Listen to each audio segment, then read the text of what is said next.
very good morning to everyone who is here right now. Um,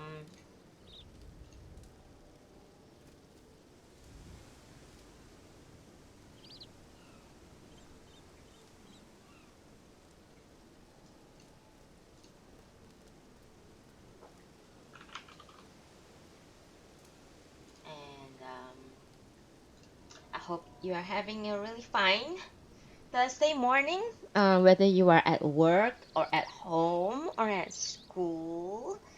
I know somebody is at school but is being very, very naughty and listening into my little stream. Um, Thank you so much for being here with me.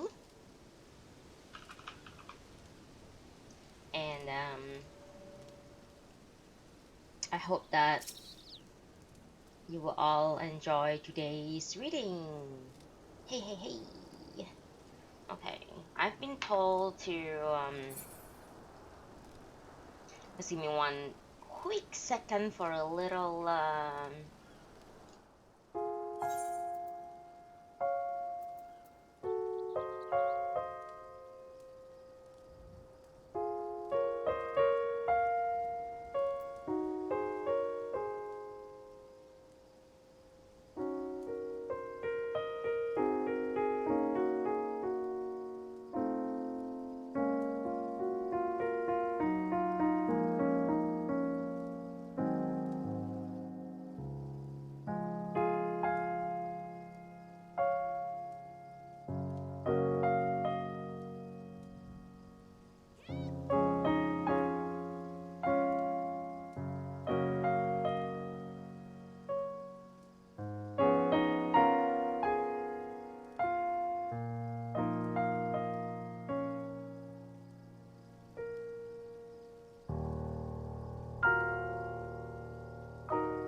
and make sure that I can see your comments. If anyone is commenting, thank you so much for attending my little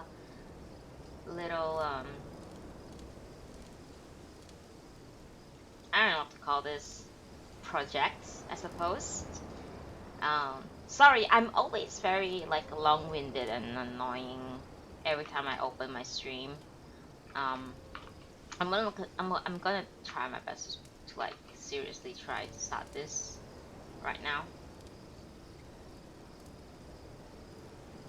But first, let me check on something.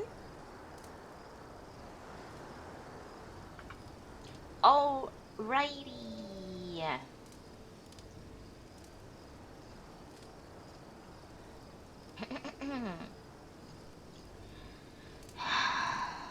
Oh, oh, there are people here already. Hey, hey, hey, hey. Yep, Miss Tasty. Thank you so much. Thank you so much, Tasty, for dropping by this early morning. And thank you.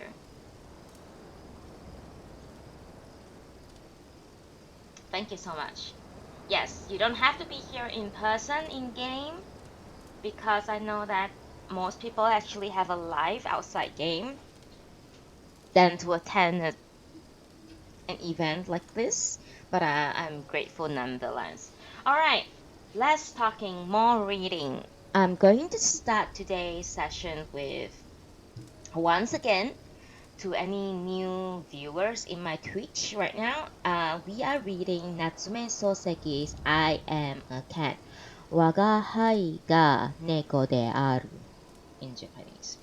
Okay, we are currently in volume 1 and in chapter 3. Today we are going to go through chapter 3 and I am going to start right.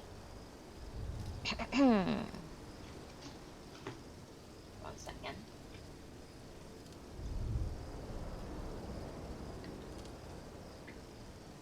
Yeah, I mean, Deanne, I agree with you. I don't have a life either, that's why I'm here. That's fine. That is completely fine. Completely fine. And don't have to worry about it. And I'm babbling again. Anyway, let's do this. I'm gonna put my phone notification down. It's really loud always. Okay. Chapter 3 of Volume 1, I Am a Cat by Natsume Sōseki. Now starts. Tortoiseshell is dead. One cannot consort with Rickshaw Blackie, and I feel a little lonely. Luckily, I have made acquaintances among humankind, so I do not suffer from any real sense of boredom. Someone wrote recently asking my master to have my photograph taken and the picture sent to him. And then, the other day, somebody else presented some millet dumplings, that specialty of Okayama, specifically addressed to me. The more that humans show me sympathy, the more I am inclined to forget that I am, indeed, a cat. Feeling that I am now closer to humans to cats, the idea of rallying my own race in an effort to wrest supremacy from the bipeds no longer has the least appeal. Moreover, I have developed, indeed evolved, into such extent that there are now times when I think of myself just as another human in the human world, which I find very encouraging. It is not that I look down on my own race, but it is more than natural to feel most at ease among those whose attitudes are similar to one's own. I would consequently feel somewhat piqued if my growing penchant for mankind were stigmatized as fickleness or flippancy or treachery. It is precisely those who sling such words in the slenderest attacks on others who are usually both drearily straight-laced and born unlucky. Having thus graduated from felinity to humanity, I find myself no longer able to confine my interests to the world of tortoiseshell and blackie. With the haughtiness not less prideful than those of human beings, I too now like to judge and criticize their thoughts and words and deeds. This surely is equally natural. Yet, though I have become thus proudly conscious of my own dignity, my master still regards me as a cat, only slightly superior to any other common or garden moggy. For, as if they were his own, and without so much as a by your leave to me, he has eaten all the millet dumplings, which is, I find, regrettable. Nor does he seem yet to have dispatched my photograph. I suppose I would be justified if I made this fact a cause for grumbling. But after all, if our opinions, my master's and mine, are naturally at difference, the consequences of that difference cannot be helped. Since I'm seeking to behave with a total humanity, I'm finding it increasingly difficult to write about activities of cats whom I no longer associate. I must accordingly seek the indulgence of my readers if I now confine my writing to reports about such respected figures as Waverhouse and Cold Moon. Today is a Sunday and the weather is fine. The master therefore crept out of his study and placing a brush, an inkstone, and a writing pad in a row before him, he now lies flat on his belly beside me and is groaning hard. I watch him, thinking that he is perhaps making this peculiar noise in the birth pangs of some literary efforts. After a while, and in thick black strokes, he wrote, "Burn incense." Is it going to be a poem or a haiku? Just as I was thinking that the phrase was rather too witty for my master, he abandons it, and his brush, running quickly over the paper, writes an entirely new line. Now, for some little time, I have been thinking of writing an article about Mr. the late and sainted natural man. At this point, the brush stops dead. My master, brush in his hand, racks his brain, and no bright notion seems to emerge for now. He starts licking the head of his brush. I watch his lips acquire a curious inkiness. Then, underneath what he had just written, he drew a circle, put in two dots as eyes, added a nostril nose in the center, and finally drew a single sideway lines for a mouth. One could not call such creations either haiku or prose. Even my master must have been disgusted with himself, for he quickly smeared away the face. He then starts a new line. He seems to have some vague notion that provided he himself produces a new line, maybe some kind of a Chinese poem will evolve itself. After further moonings, he suddenly started writing briskly in the colloquial style. Mr. the late and sainted natural man is one who studies infinity, reads the Analects of Confucius, eats baked yams, and has a runny nose. A somewhat muddled phrase. He thereupon read the phrase aloud in the declamatory manner, and quite unlike his usual self, laughed. Interesting, but that running nose is a shade cruel, so I'll cross it out. And he proceeds to draw lines across that phrase. Though a single line would clearly have sufficed, he draws two lines and then three lines. He goes on drawing more and more lines regardless of the crowding into the neighboring lines of writing.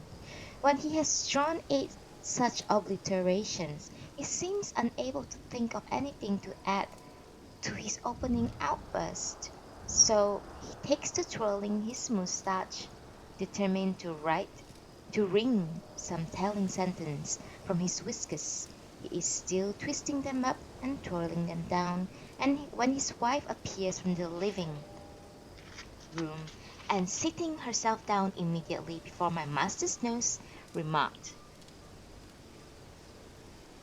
"Good morning, Chloe." Sorry, remarks, "My dear." What is it? My master's voice sounds dully like a gong struck underwater. His wife seems not to like the answer, for he starts all over again. "My dear," she says. Well, what is it?" This time, cramming a thumb and index finger into his nostrils, he yanks out a nostril hairs. "We are a bit short this month." "Couldn't possibly be short. We've settled the doctor's fee and we paid off the bookshop's bills last month. This month there ought to be, in fact, something left over." He coolly examines his uprooted nostril hairs as though they were some wonder of the world. "But because you, instead of eating rice, have taken to bread and jam." "Well, how many tins of jam have I gone through?" "This month, 8." tins were emptied. 8? I certainly haven't eaten that much. It wasn't only you. The children also lick it. However much one licks, one couldn't lick more than 2 or 3 shillings worth. My master calmly plants his nostril hairs one by one on the writing pad. The sticky rooted bristle and stand upright on the paper like a little copse of needles. My master seems impressed by his unexpected discovery and blows upon them. Being so sticky, they do not fly away. Aren't they obstinate? He says and blows upon them frantically. It is not only the jam. There are other things we have to buy. The lady of the house expresses her extreme dissatisfaction by pouting sulkily. Maybe. Again, inserting his thumb and finger, he extracts some hairs with a jerk. Among these hairs of various hue, red ones and black ones, there's a single pure white bristle. My master, who with a look of great surprise has been staring at this object, proceeds to show it to his wife, holding it between his fingers right in front of her. No, don't. She pushes his hand away with a grimace of distaste. Look at it! A white hair from the nostrils! My master seems to be immensely impressed. His wife, resigned, went back into the living room with a laugh. She seems to have given up hope in getting any answer to her problems of domestic economy. My master resumes consideration of the problems of natural man. Having succeeded in driving off his wife with his scourge of nostril hairs, he appears to feel relieved, and while continuing the depilation, struggles to get on with his article. But his brush remains unmoving. That "eats baked yam" is also superfluous. Out with it. He deletes that phrase. And "incense burns" is somewhat over a drop. So let's cross that out too. He His exuberant self-criticism leaves nothing on the paper but the single sentence, "Mr. the late and sainted natural man is one who studies infinity and reads the Analects of Confucius." My master thinks this statement is a trifle oversimplified. Ah, well, let's not be bothered. Let's abandon prose and just make it an inscription. Brandishing the brush crosswise, he paints vigorously on the writing pad in the watercolor style so common among literary men and produces a very poor study of an orchid. Thus, all his precious efforts to write an article have come down to this mere nothing. Turning the sheet, he writes something that makes no sense. Born in infinity, studied infinity, and died to infinity, Mr. the late and sainted natural man, infinity. At this moment, Waverhouse drifts into the room in his usual casual fashion. He appears to make no distinction between his own and other people's houses. Unannounced and unceremoniously he enters any house, and what's more, will sometimes float in unexpectedly through a kitchen door. He is one of those, from the moment of their birth, discard themselves of all such tiresome things as worry, reserve, scruples, and concern. Giant gravitation again? Asked Waverhouse, still standing. How could I always be writing about giant gravitation? One moment, please. I think the sound of the rain is a little bit too loud and I'm going to lower it down. And unfortunately, I'm very sorry that it is once raining again in game.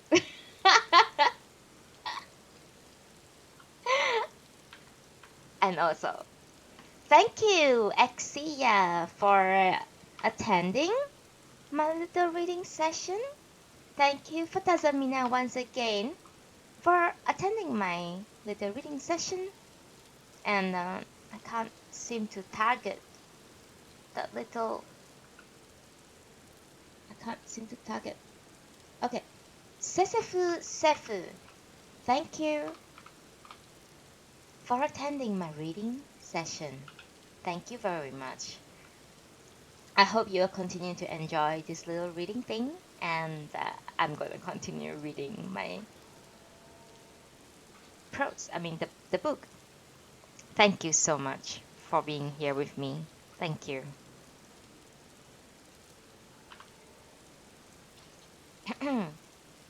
How could I always be writing only about giant gravitation? I'm trying to compose an epitaph for the tombstone of the late and sainted natural man, replied my master with considerable exaggeration. Isn't that some sort of posthumous Buddhist name like accidental child? Inquires Waverhouse in his usual irrelevant style. Is there then someone called accidental child? No, of course there isn't. But I take it that you are working on something like that.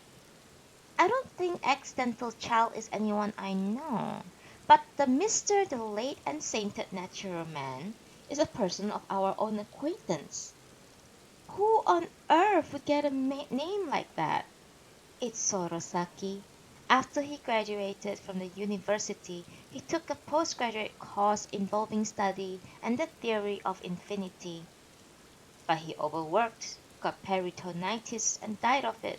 Sōseki happened to be a very close friend of mine.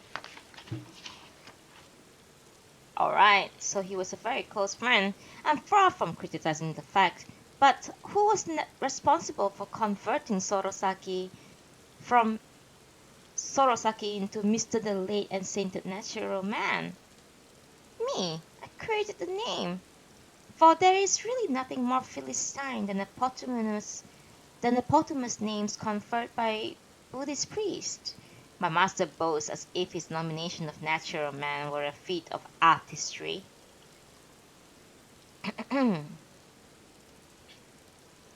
Anyway, let's do the epitaph, says Waverhouse laughingly.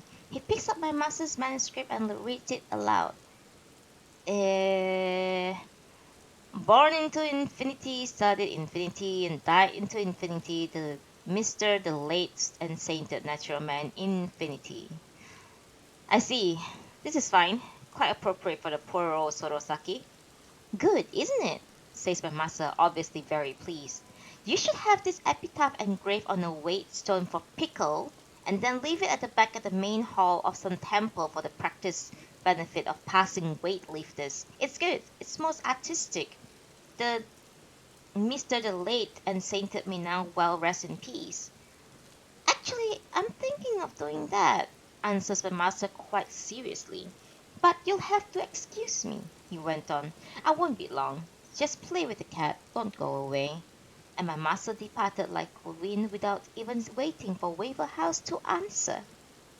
Being thus unexpectedly required to entertain the culture vulture Waverhouse, I cannot very well maintain my sour attitude. Accordingly, I mew at him encouragingly and sidle up to his knees. Hello, says Waverhouse. You have grown distinctly chubby. Let me take a look at you. Grabbing me impolitely by the scruff of my neck, he hangs me up in the mid-air. Cats like you that let their hind legs dangle are cats that catch no mice. Tell me, he said, turning to my master's wife in the next room. Has he ever caught anything? Far from catching so much as a single mouse, he eats rice cakes and then dances. The lady of the house unexpectedly probes my old wound, which embarrasses me, especially when Waverhouse still held me in mid-air like a circus performer. Indeed, with such a face, it's not surprising that he dances. Do you know this cat possesses a truly insidious physiognomy? He looks like one of those goblin cats illustrated in the old storybooks. Waverhouse, babbling whatever comes into his head, tries to make conversation with the mistress. She reluctantly interrupts her sewing and comes into the room. I do apologize. You must be bored. He won't be long now. And she poured fresh tea for him. I wonder where he's gone. Heaven only knows. He never explains where he's going. probably to see his doctor. You mean Dr. Amaki? What a misfortune for Amaki to be involved with such a patient. Perhaps finding this comment difficult to answer, she answers briefly. Well, yes. Waverhouse takes not the slightest notice but goes on to ask, how is he lately? Is his weak stomach any better? It's impossible to say whether it's better or worse. However, carefully Dr. Amaki may look after him. I don't see how his health can ever improve if he consumes if he continues to consume such vast quantities of jam. She thus works off on Waverhouse her earlier grumblings to my master. Does he eat all that much jam? It sounds like a child. And not just jam. He recently taken to guzzling grated radish on the grounds that is so virulent cure for dyspepsia. You surprise me, marvels Waverhouse. It all began when he read in some rag that grated radish contains this diatas, diatase. I see. I suppose he reckons that the grated radish will repair the ravages of jam. It certainly is. It's certainly an ingenious equation. Waverhouse seems vastly diverted by her recital of complaint. Then, only the other day he forced some on the baby. He made the baby eat jam? No, grated radish. Would you believe it? He said, come here, my little babykin. Father will give you something good. Whenever he wants in rare wild, he shows affection for the children. He always does remarkably silly things. A few days ago, he put our second daughter on top of a chest drawers. What ingenious scheme was that? Waverhouse looks to wonder ingenuity in everything. There was no question an ingenious scheme. He just wanted the child to make the jump when it's obvious that the little girl of 3 or 4 is incapable of such tomboy feats. I see. Yes, the proposal does seem somewhat lacking in ingenuity. See, still, he is a good man without an ill wish in his heart. Do you think I could bear it if, on top of everything, he were ill-natured? She seems in uncommonly high spirits. Sorry, I'm stuttering a little bit. Hydration.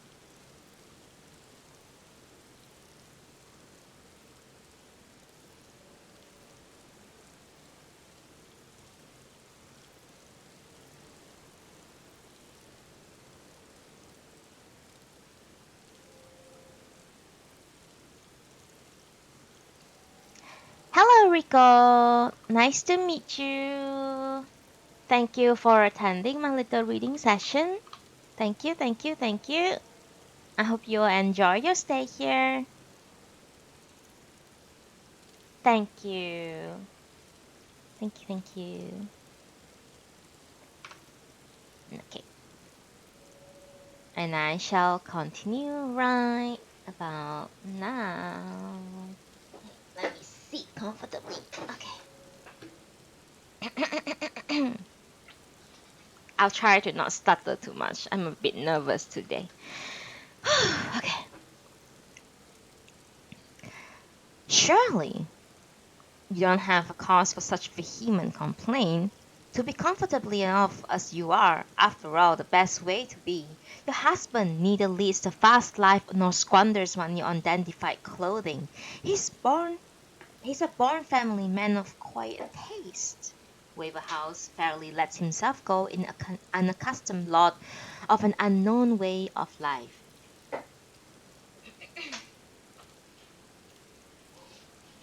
On the contrary, he's not all like that.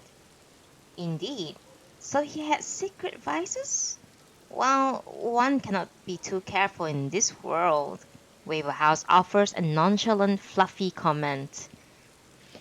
He has no secret vices, but he is totally abandoned in the way he buys book after book, never to read a single one. I wouldn't mind if he used his head and bought in moderation, but no. Whenever the mood takes him, he ambles off to the biggest bookshop in the city and brings home as many books as chance to catch his fancy.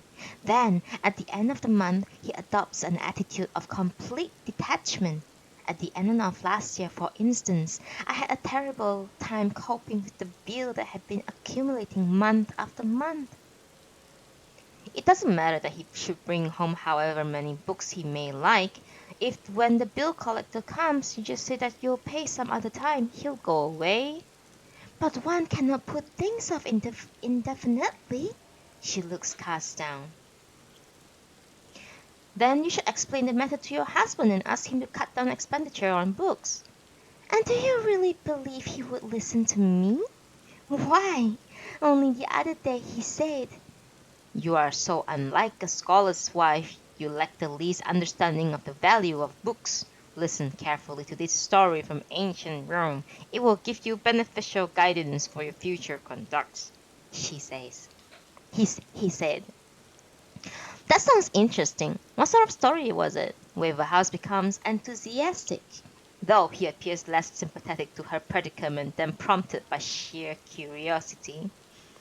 It seems there was in ancient Rome a king named Tarukin. Tarukin? That sounds odd in Japanese. I can never remember the names of foreigners. It's all too difficult.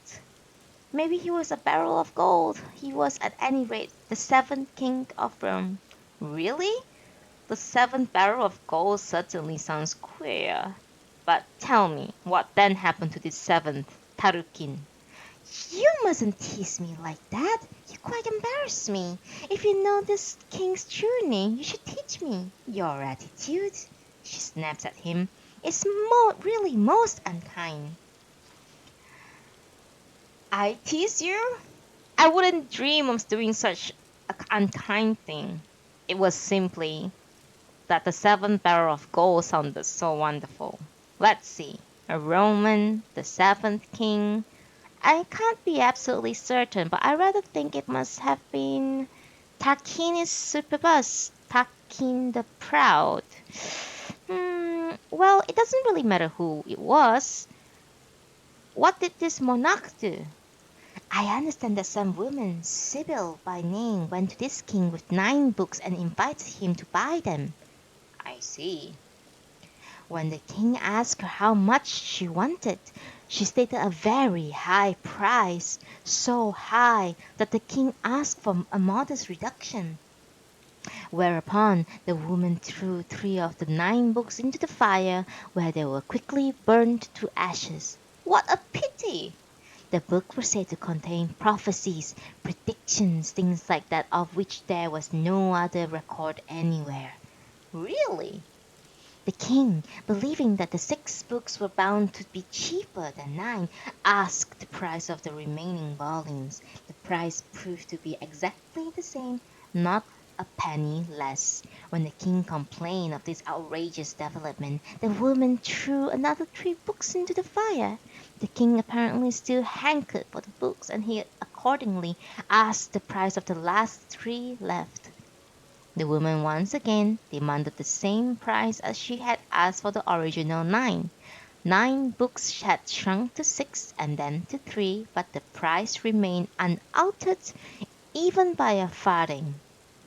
Suspecting that any attempt to bargain would merely lead the woman to pitch the last 3 volumes into the flames, the king bought them at the original staggering price. My husband appeared confident that, having heard this story, I would begin to appreciate the value of books, but I don't at all see what it is that I'm supposed to have learned to appreciate. Having thus stated her own position, she is as good as challenges Waverhouse to controvert her. Even the resourceful Waverhouse seems to be at loss. He draws a handkerchief from the sleeve of his kimono and tempts me to play with it.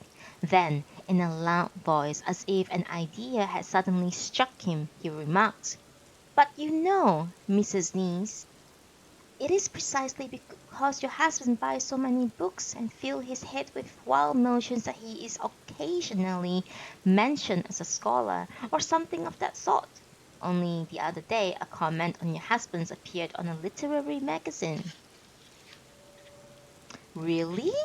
She turns around.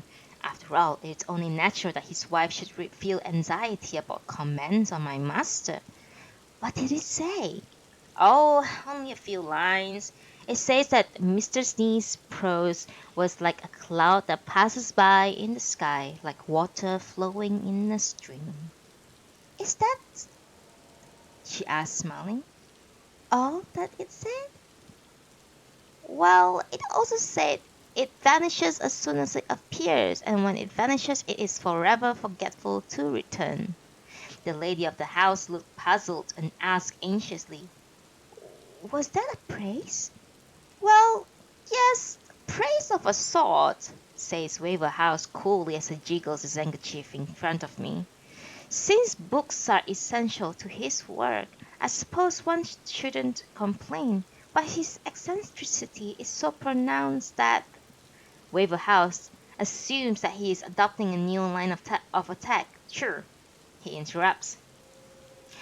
He is a little eccentric, but any man who pursues learning tends to get like that, he answers, excellently non-committal, contrives to combine ingratiation and special pleading. The other day, when he had to go somewhere, The other day, when he had to go somewhere soon after he got home from school, he found it too troublesome to change his clothes. So do you know, he sat down on his low desk, even without taking off his overcoat, and ate his dinner just as he was. He had his tray put on the foot warmer while I sat on the floor holding the rice container. It was really funny. It sounds like the old-time custom when generals sat down to identify the severed heads of enemies killed in the battle.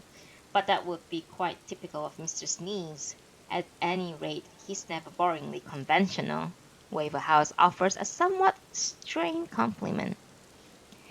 A woman cannot say what's conventional or unconventional, but I do think his conduct is often unduly odd. Still, that's better than being conventional.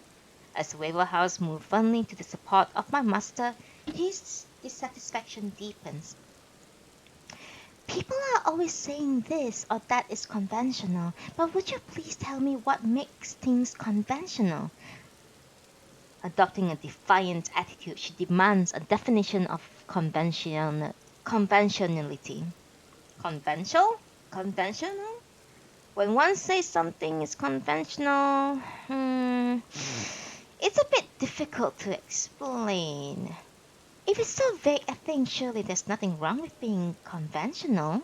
She begins to corner Waverhouse with a typical feminine logic.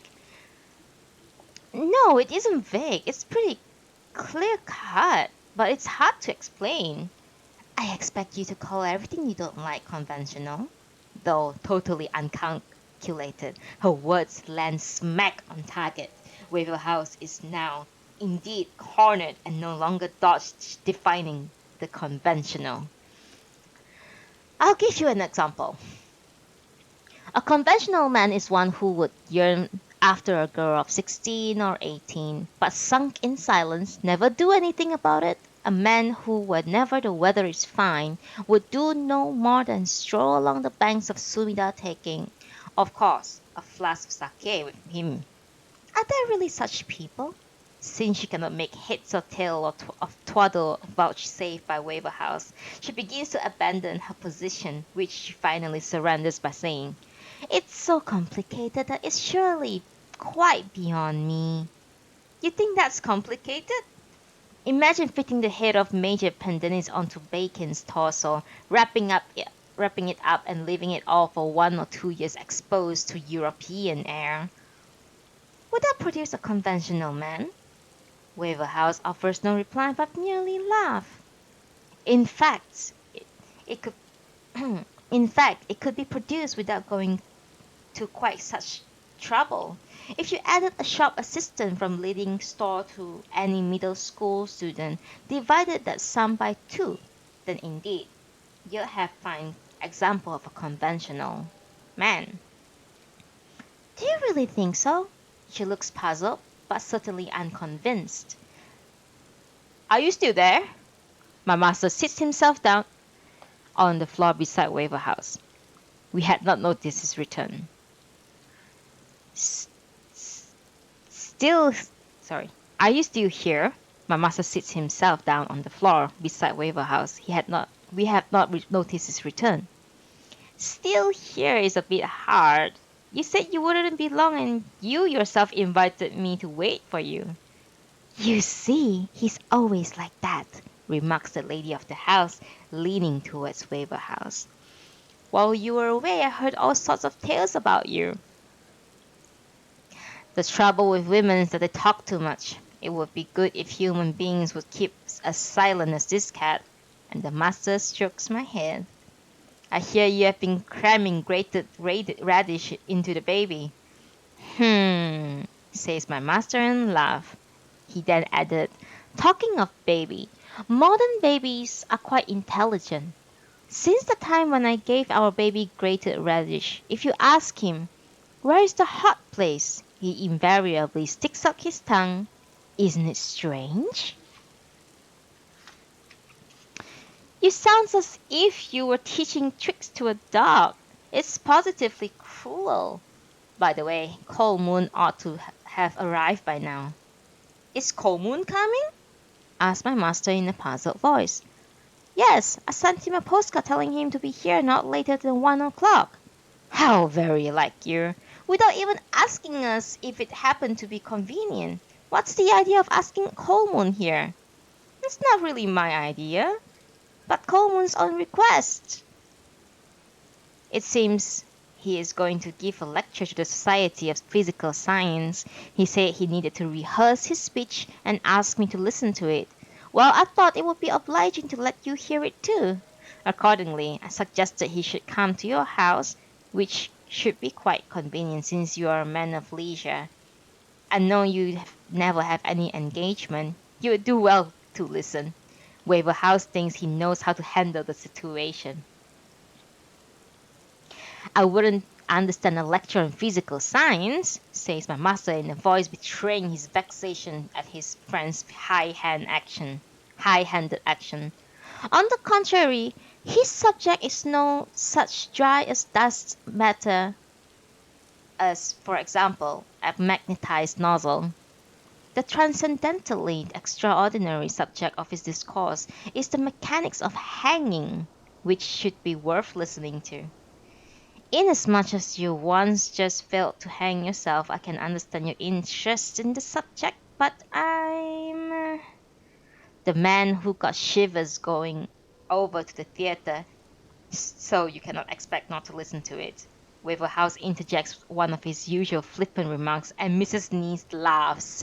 Glancing back at her husband, she goes off into the next room.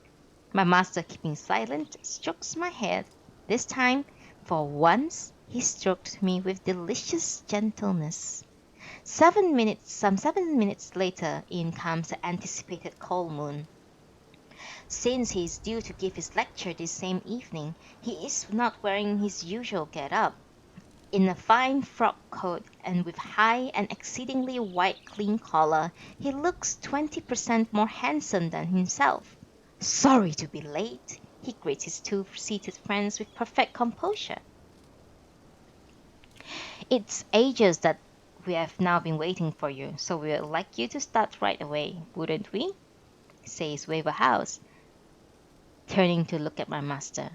The latter, thus forced to respond, somewhat reluctantly says, But Cold Moon is in no hurry, he remarks. I think I'll have a glass of water, please. I see you're going to do it in real style. You'll be calling next for a round of applause. Waverhouse, but he alone seemed to be enjoying himself. Cold Moon produces his text from an inside pocket and observes. Since it is an established practice, may I say I would welcome criticism. That invitation made, he at last begins to deliver his lecture. 1 second for a little stretch and hydration.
And I am back.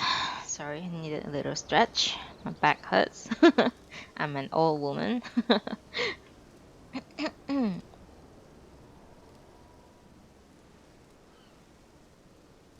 Alright, everyone's still here.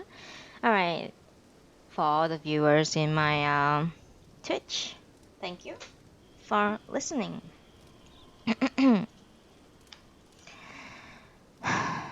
That invitation made, he at last begins to deliver his lecture. Hanging as a death penalty appears to have originated among the Anglo-Saxons. Previously, in ancient times, hanging was mainly a method of committing suicide. I understand that among the Hebrews, it was customary to execute criminals by stoning them to death. Study of the Old Testament reveals that the word hanging is there used to mean suspending a criminal's body after death for wild beasts and birds of prey to devour it. According to the Herodotus, it would seem that the Jews, even before they departed from Egypt, abominated the mere thought that that their dead bodies might be left exposed at night.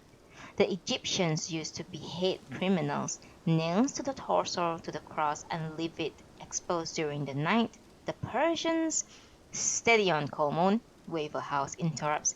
You seem to be drifting farther and farther away from the subject of hanging. Do you think that is wise?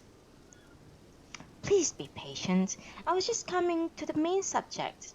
Now, with respect to the Persians, they too seem to have used crucifixion as a method of criminal execution. However, whether the nailing took place while the criminal was alive or simply after his death is not incontrovertibly established. Who cares? Such details of really little importance, yawned my master from boredom. There are still many matters of which I would like to inform you, but as it will perhaps prove tedious for you. As it might prove would sound better than as it will perhaps prove. What do you think, Sneeze? Waverhouse starts carping again, but my master answers coldly. What difference would it make? I have now come to the main subject and will accordingly recite my piece.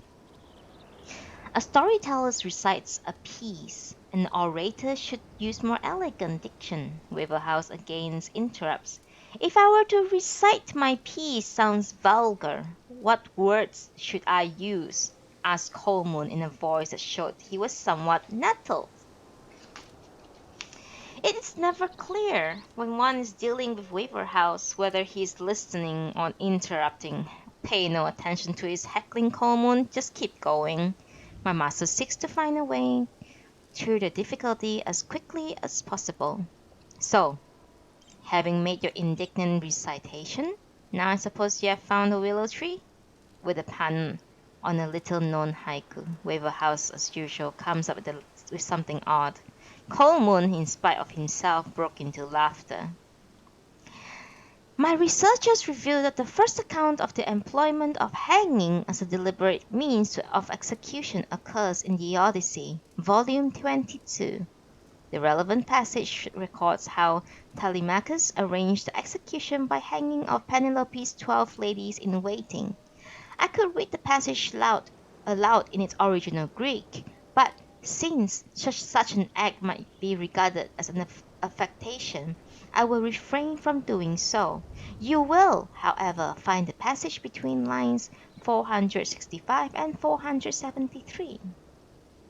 You'd better cut out all the Hellenic stuff. It sounds as if you are just showing off your knowledge of Greek. What do you think, Sneeze?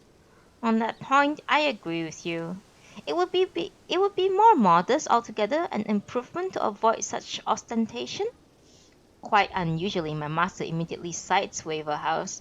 The reason is, of course, that neither one of them can read a word of Greek.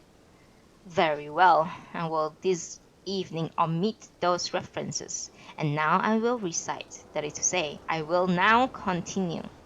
Let us consider, then, how a hanging is actually carried out.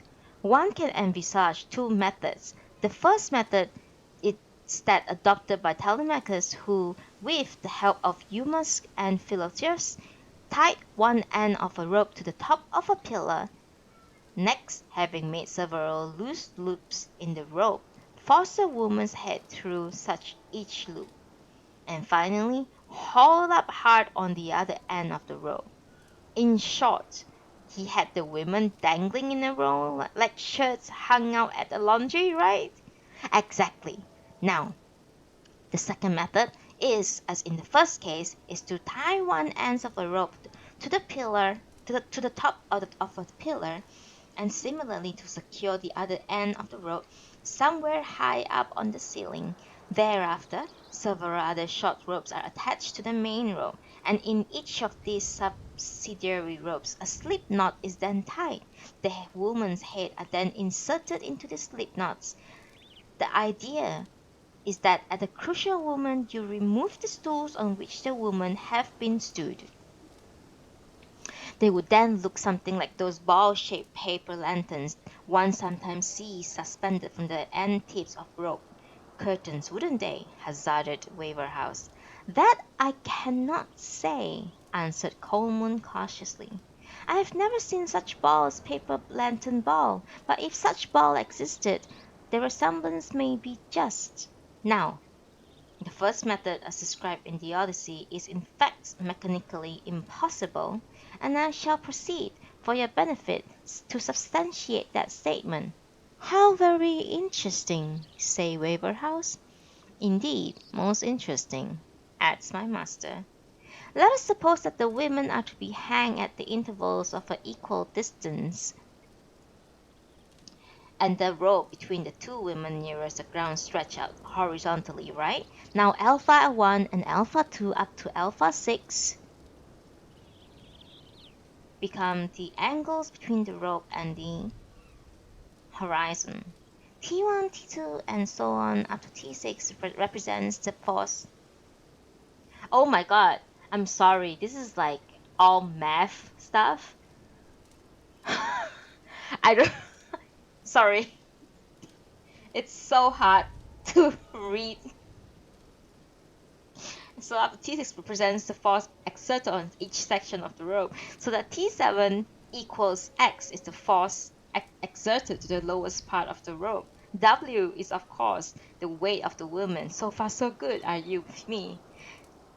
I'm reading really fast because I want to skip through it. I'm really bad at math.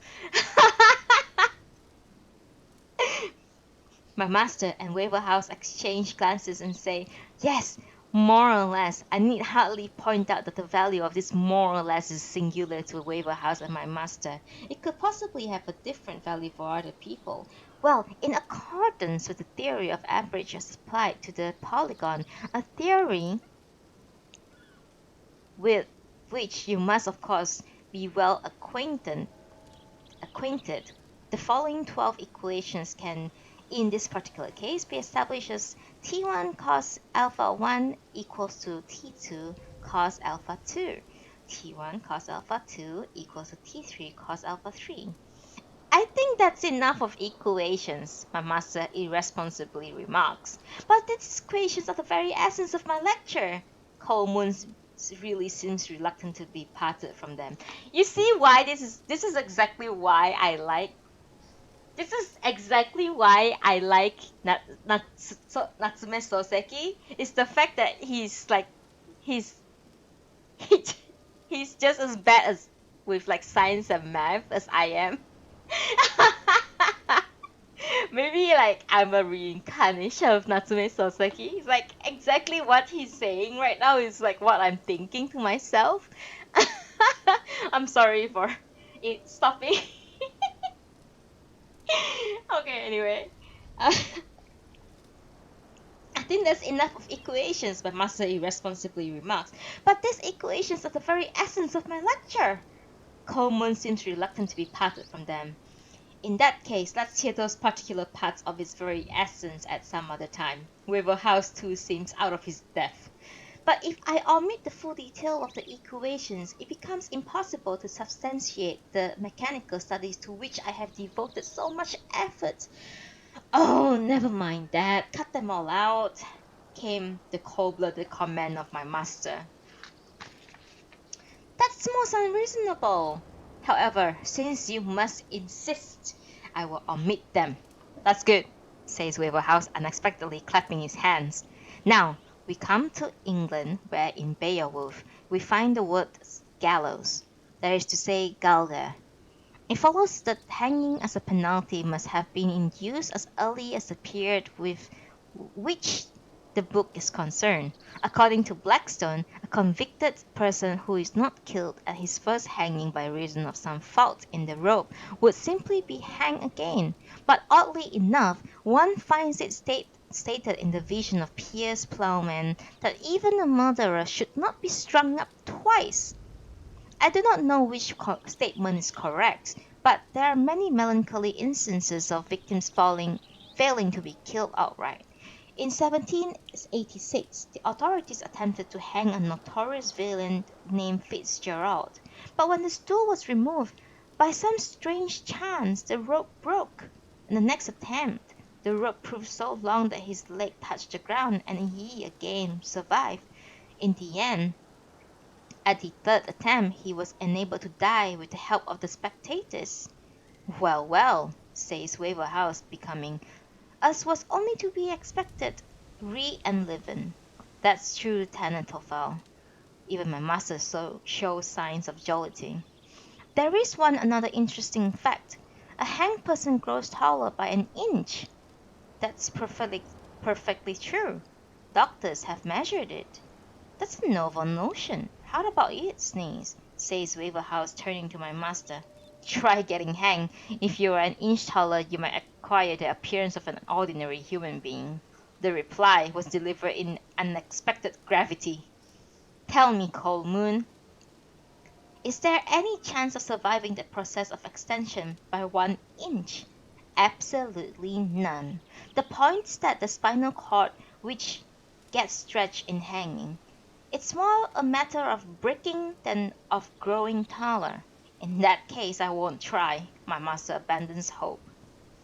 There still was there was still a good deal of lecture left to deliver, and Coleman had clearly anxious to deal with the questions of the physiological function of hanging, but Waverhouse made so many and such capriciously phrased interjections, and my master yawned so rudely and so frequently that Coleman finally broke off his rehearsals in mid-flow and took his leave. I cannot tell you what oratorical triumph he achieved, but still, what gestures he employed that evening, because the lecture took place miles away from me. A few days passed uneventfully by. Then, one day about 2 in the afternoon, Waverhouse dropped in with his usual casual manners, and looking as though uninhibited in his own concept of an accidental child. The minute he sat down, he asked abruptly, "Have you heard about Beauchamp Blowlamp and the Takanawa incident?" He spoke excitedly, in a tone of appropriate to announcement of the fall of Port Arthur. "One second, please. I see someone new and I want to greet them." "Oh, it's Coco! Coco, thank you for coming by." Hey, hey. And I cannot seem to click on it. Geo, Geo, thank you for dropping by. I really appreciate it. Thank you so much. Thank you. You guys are the best. Alright, let me continue my little story. Alright, there we go. No, I haven't seen him lately. My master in his usual cheerless shelf. I've come today although I'm busy, especially to inform you of the frightful blunder which Beauchamp has committed. You are exaggerating again. Indeed, you are quite impossible. Impossible, never. Improbable, perhaps.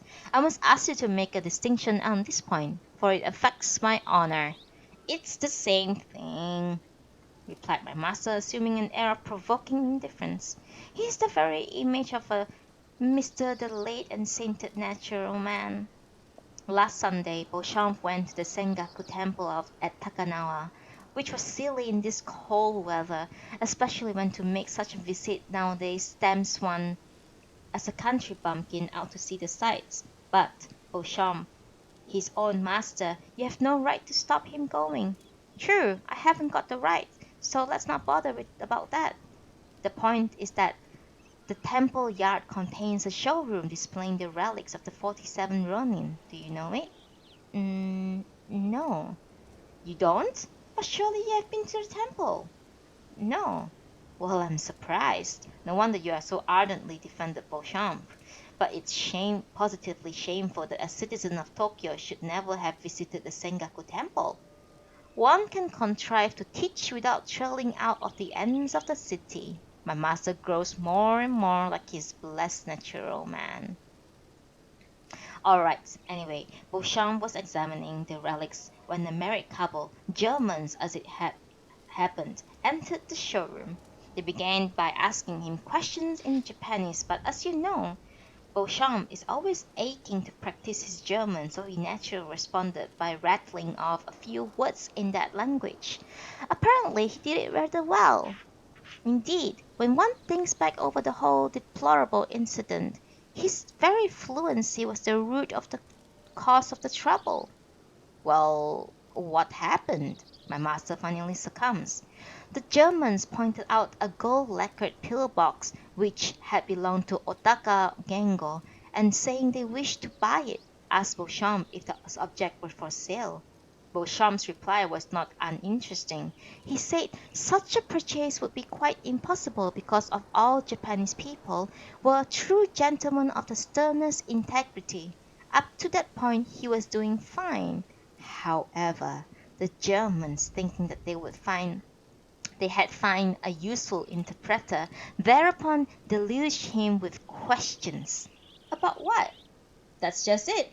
If he had understood their questions, there would have been no trouble. But you see, he was subjected to floods of such questions, all delivered in rapid German, and he simply couldn't make a head or tail of what was being asked. When at last he chanced to understand part of the outpourings, it was something about a fireman's axe or a mallet, some words he couldn't translate, so again, naturally, he was completely at loss how to reply. That I can very well imagine, sympathized my master, thinking of his own difficulties as a teacher. Idle onlookers soon began to gather around, and eventually Beauchamp and the Germans were totally surrounded by staring eyes.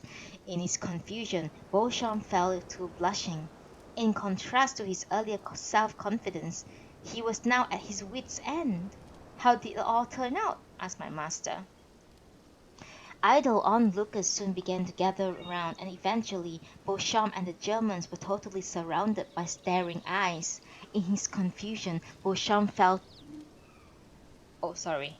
I was repeating a paragraph. Okay. In the end, Beauchamp couldn't stand it no longer, shouted sayonara in Japanese, and came rushing home. I pointed out to him that sayonara was an odd phrase to use, and inquired whether in his home district whether you people use sayonara rather than sayonara. He replied that they would say sayonara, but since he was talking to the Europeans, he had used sayonara in order to maintain harmony.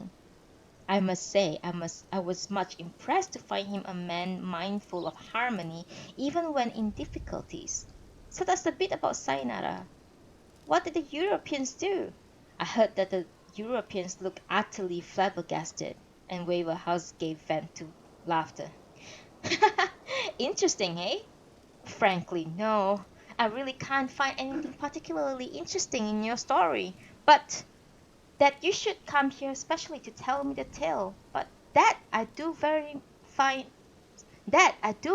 much more interesting. My master taps his cigarette ash into the brazier. Just at that moment, the bell on the left store at the entrance rang with an alarming loudness, and a piercing woman's voice declared, "Excuse me!" Waverhouse and my master looked at each other in silence. Even while I am thinking that it is unusual for my master's house to have a female visitor, The owner of the piercing voice enters the room. She is wearing 2 layers of silk crepe kimono and looks to be a little over 40. Her forelock towers up above the bald expanse of her brow like a wall of dike and sticks out like towards heaven for easily one half of the length of her face. Her eyes set at an angle like a road cut through a mountain, slant symmetrically in straight lines. I speak, of course, metaphorically. Her eyes are in fact even narrower than those of a whale, but her nose is exceedingly large. It gives the impression that it had been stolen from someone else and thereafter fastened in the center of her face.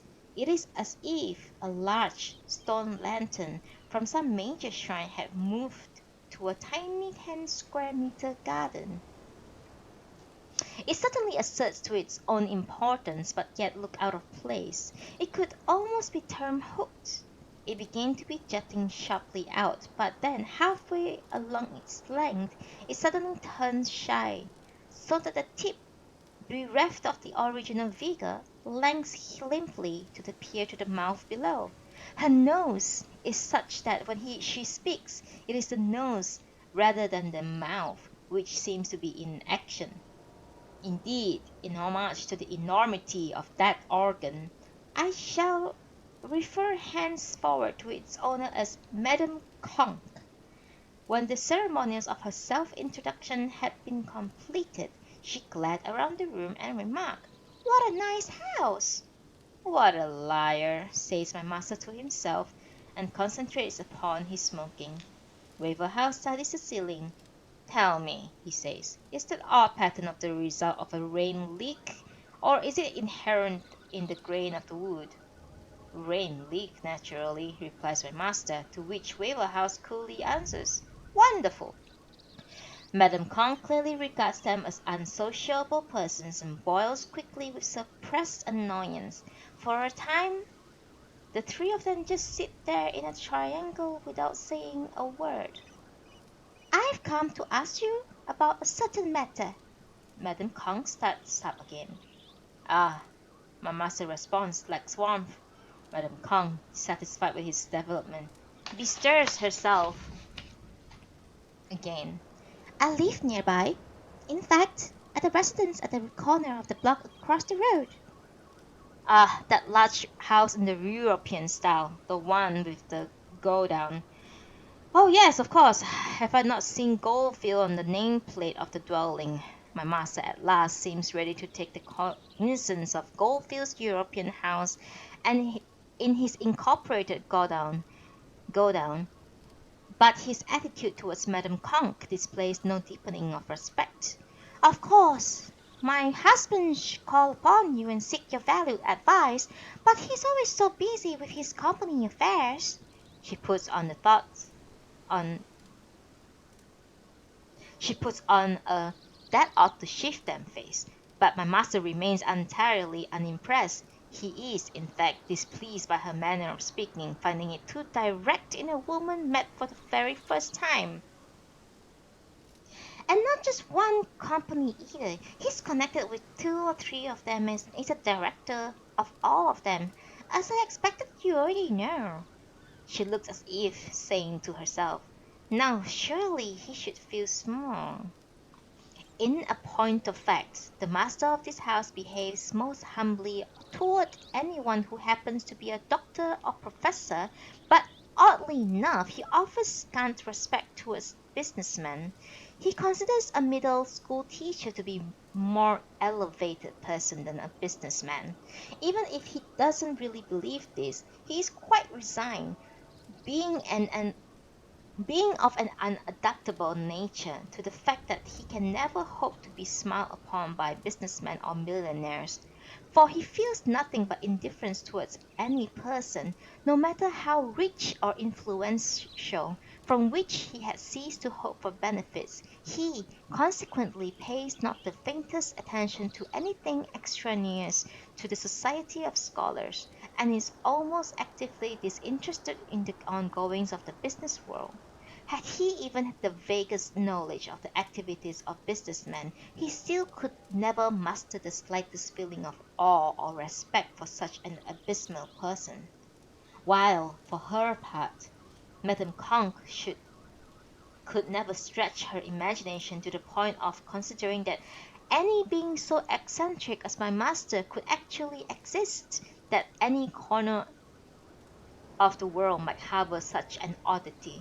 Her experience has included meetings with many people, and invariably, as soon as she declares she is the wife to Goldfield, their attitude towards her never fails immediately to alter. At any party whatsoever, and no matter how lofty the social standing of any man before whom she happens to find herself, she has always found that Mrs. Goldfield is eminently acceptable. How then could she fail to impress such an obscure old teacher? She had expected that the mere mention of the fact that her house was the corner residence of the like opposite block would startle my master even before she had added information about Mr. Goldfield's notable activities in the world of business. Do you know anyone called Goldfield? My master inquires of Waverhouse with the utmost nonchalance. Of course I know him. He's a friend of my uncle. Only the other day he was present at our garden party. Waverhouse answers in a serious manner. Really? And who, may I ask, is your uncle? Baron Makiyama, replied Waverhouse in an even graver tones. My master is oblivious about to say something, but before he can bring himself to words, Madame Conk turns abruptly towards Waverhouse and subjects him into a piercing stare. Waverhouse, secure in a kimono of the finest silk, remains entirely unperturbed. Oh, you are a Baron Makiyamas. That I didn't know. I hope you'll excuse me. I've heard so much about Baron Makiyama from my husband. He tells me that the Baron had always been so helpful. Madame Kong's manner of speech has suddenly become polite. She even bows. Ah, yes, observes Waverhouse, who is inwardly laughing. My master, quite astonished, watches the two in silence. I understand he has even troubled the Baron about our daughter's marriage. Has he indeed? Exclaims Waverhouse as if surprised. Even Waverhouse seems somewhat taken aback by this unexpected development. We are, in fact, receiving proposal after proposal in respect. Oh, wait, sorry. We are in fact receiving proposal after proposal in respect of marriage to our daughter. They flood in from all over the place. You will appreciate that, having to think seriously of our social position, we cannot rashly marry off our daughter just to anyone. Quite so. Waverhouse feels relief. I have, in point, in, in point of fact, made this visit precisely to raise with you a question about this marriage matter. Madame Kong turns to my master and reverts to her earlier vulgar style of speech. I hear that a certain Avalon Colemoons pays you a frequent visits. What sort of man is he? Why do you want to know about Colemoon? Replies my master in a manner of revealing his displeasure. Perhaps it is in his connection with Oh my god, wait. Perhaps it's in his connection with your daughter's marriage that puts you wish to know something about the character of Coleman, puts in Waverhouse tactfully. 1 second, please. Hydration.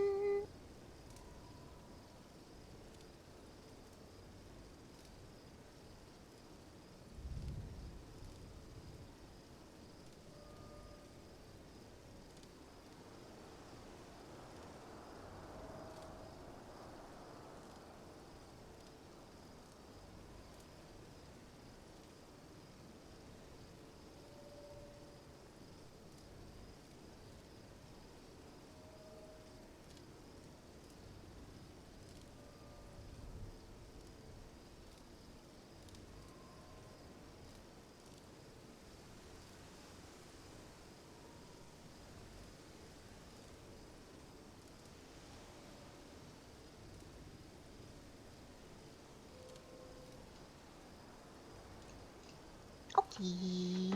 I think I see someone new. No, I think. Oh, it's just. Oh, okay, okay. Oh, good, oh, good. Alright. Let's continue. If you could tell me about his character, it would indeed be helpful. Then is it that you want to give your daughter in marriage to Coleman? It's not a question of my wanting to give her. Madame Conk immediately squashed my master. Since there will be since there will be innumerable proposals, we couldn't care less if he doesn't marry her. In that case, you don't need any information about Coleman, my master replies with a matching heat. But you have no reason to withhold information. Madame Conk adopts an almost defiant attitude. Wei House sitting between the two and holding his silver pipe as if it were an umpire's instrument of the office, is secretly beside himself with glee. His gloating heart urges them on to yet more extravagant exchanges. Tell me, did Coleman actually say he wanted to marry her? My master fires a broadside point blank. He didn't actually say he wanted to, but... You just think it's likely that he might want to? My master seems to have realized that broadsides are best in dealing with this woman.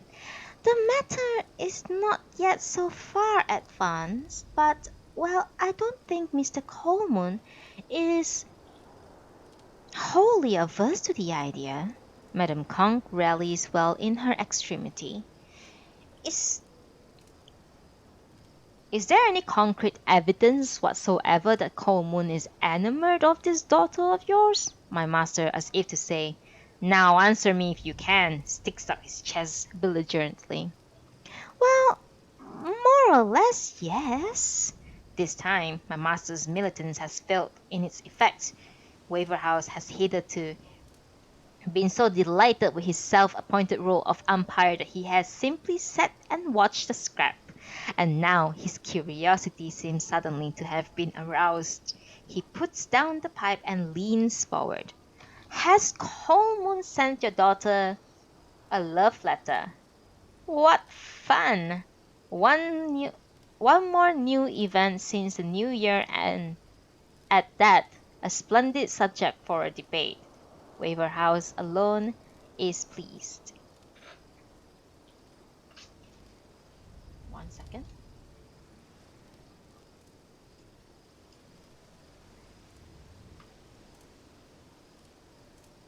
I'll make myself taller.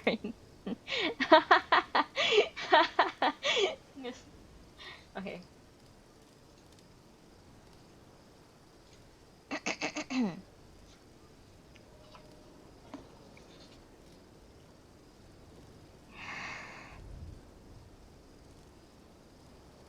He put down his pipe and leans forward.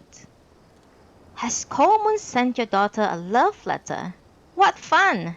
One more new event since the new year, and at that, a splendid subject for debate. Waverhouse alone is pleased. Not a love letter. Something much more ardent than that. Are you two so much in the dark? Madame Conk adopts a disbelieving attitude. Are you aware of anything? My master, looking nonplussed, addressing himself to Waverhouse. Waverhouse takes refuge in banter. I know nothing. If anyone should know, it would be you. His reaction is disappointingly modest. But the two of you know all about it. Madame Conk triumphs over both of them. Oh! The sound expressed their simultaneous astonishment. In case you have forgotten, let me remind you of what happened. At the end of last year, Mr. Coleman went to a concert at the Abe residence in Mukojima, right? That evening on his way home, something happened at Azuma Bridge, you remember? I won't repeat the details, but since that might compromise the person in question, but what I've said is surely proof enough. What do you think? She sits bolt upright, in her diamond ring finger in her lap. Her magnificent nose looks more resplendent than ever. So much so that Waver House and my master seems practically obliterated. My master, naturally, but Waver House also appeared dumbfounded by this surprise attack. For a while, they just sit there in bewilderment, like patients whose fits of ague has suddenly ceased. But as the first shock of their astonishment subsided, they come slowly back to normality, and their sense of humor irrepressibly asserts itself, and they burst into gales of laughter. Madame Conk, balked in her expectations and ill prepared for this reaction of rude laughing, glares at both of them. Was that your daughter? Isn't it wonderful? You're quite right. Indeed, Coleman must be mad about her. I say, Sneeze, there's no point now in trying to keep it a secret. Let's make a clean breast of everything. My master just says, There's certainly no point in your trying to keep it a secret. The cat's already out of the bag. Madame Conk is once more a cock-a-hop. Yes, indeed, we are cornered. We'll have to make true statement on everything concerning Coleman for this lady's information. Sneeze. You're the host here. Pull yourself together, man. Stop grinning like that, or we'll never get this business sorted out. It's extraordinary.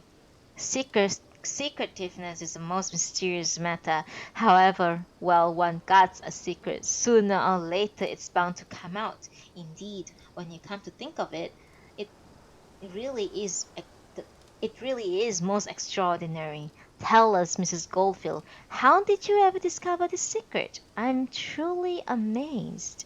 Waver House rattles on.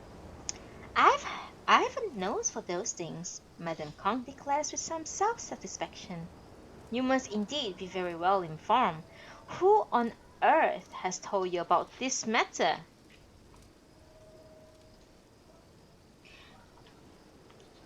The wife of the rickshaw-man who lives just there at the back.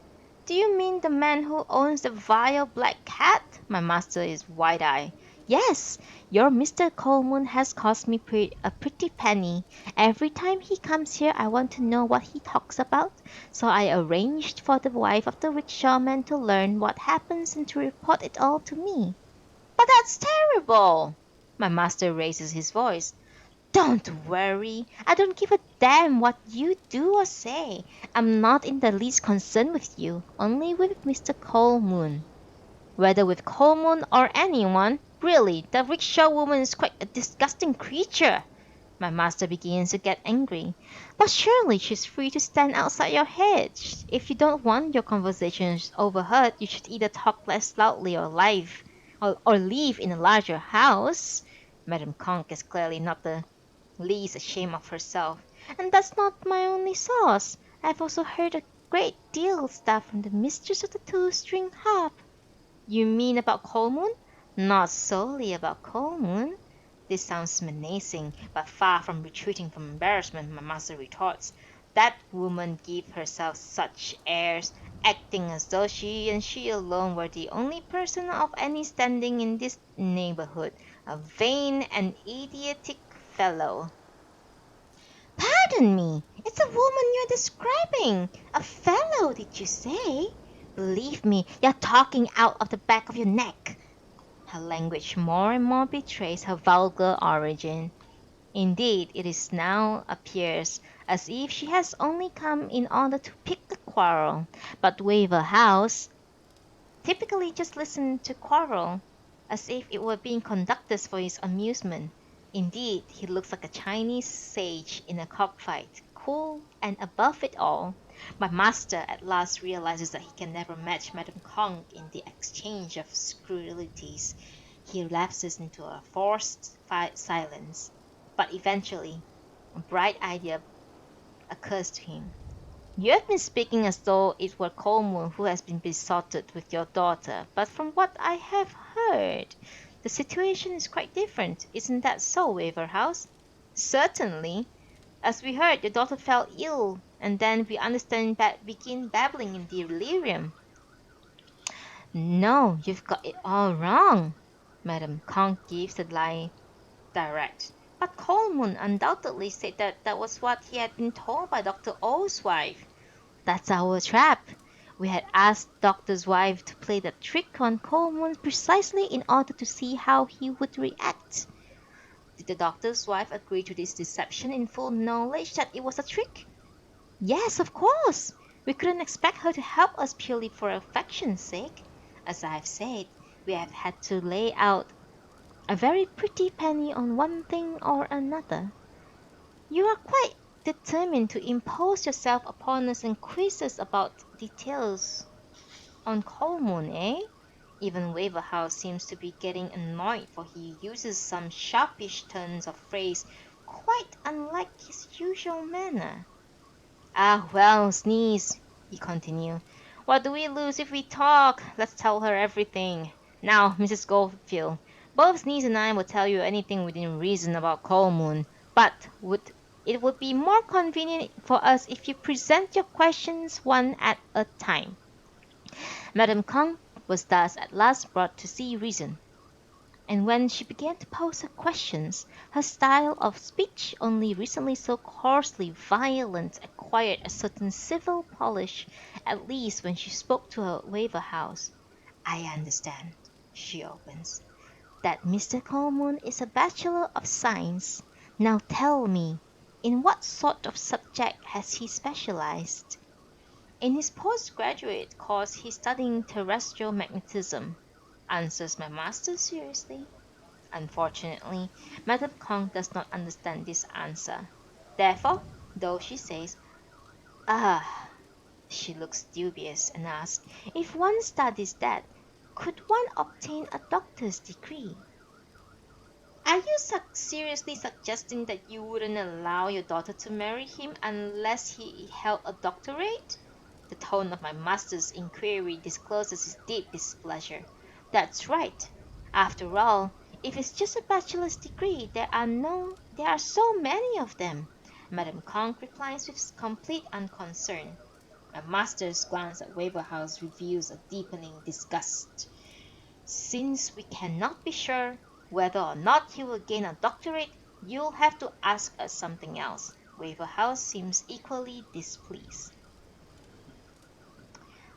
Is he still just studying the terrestrial something?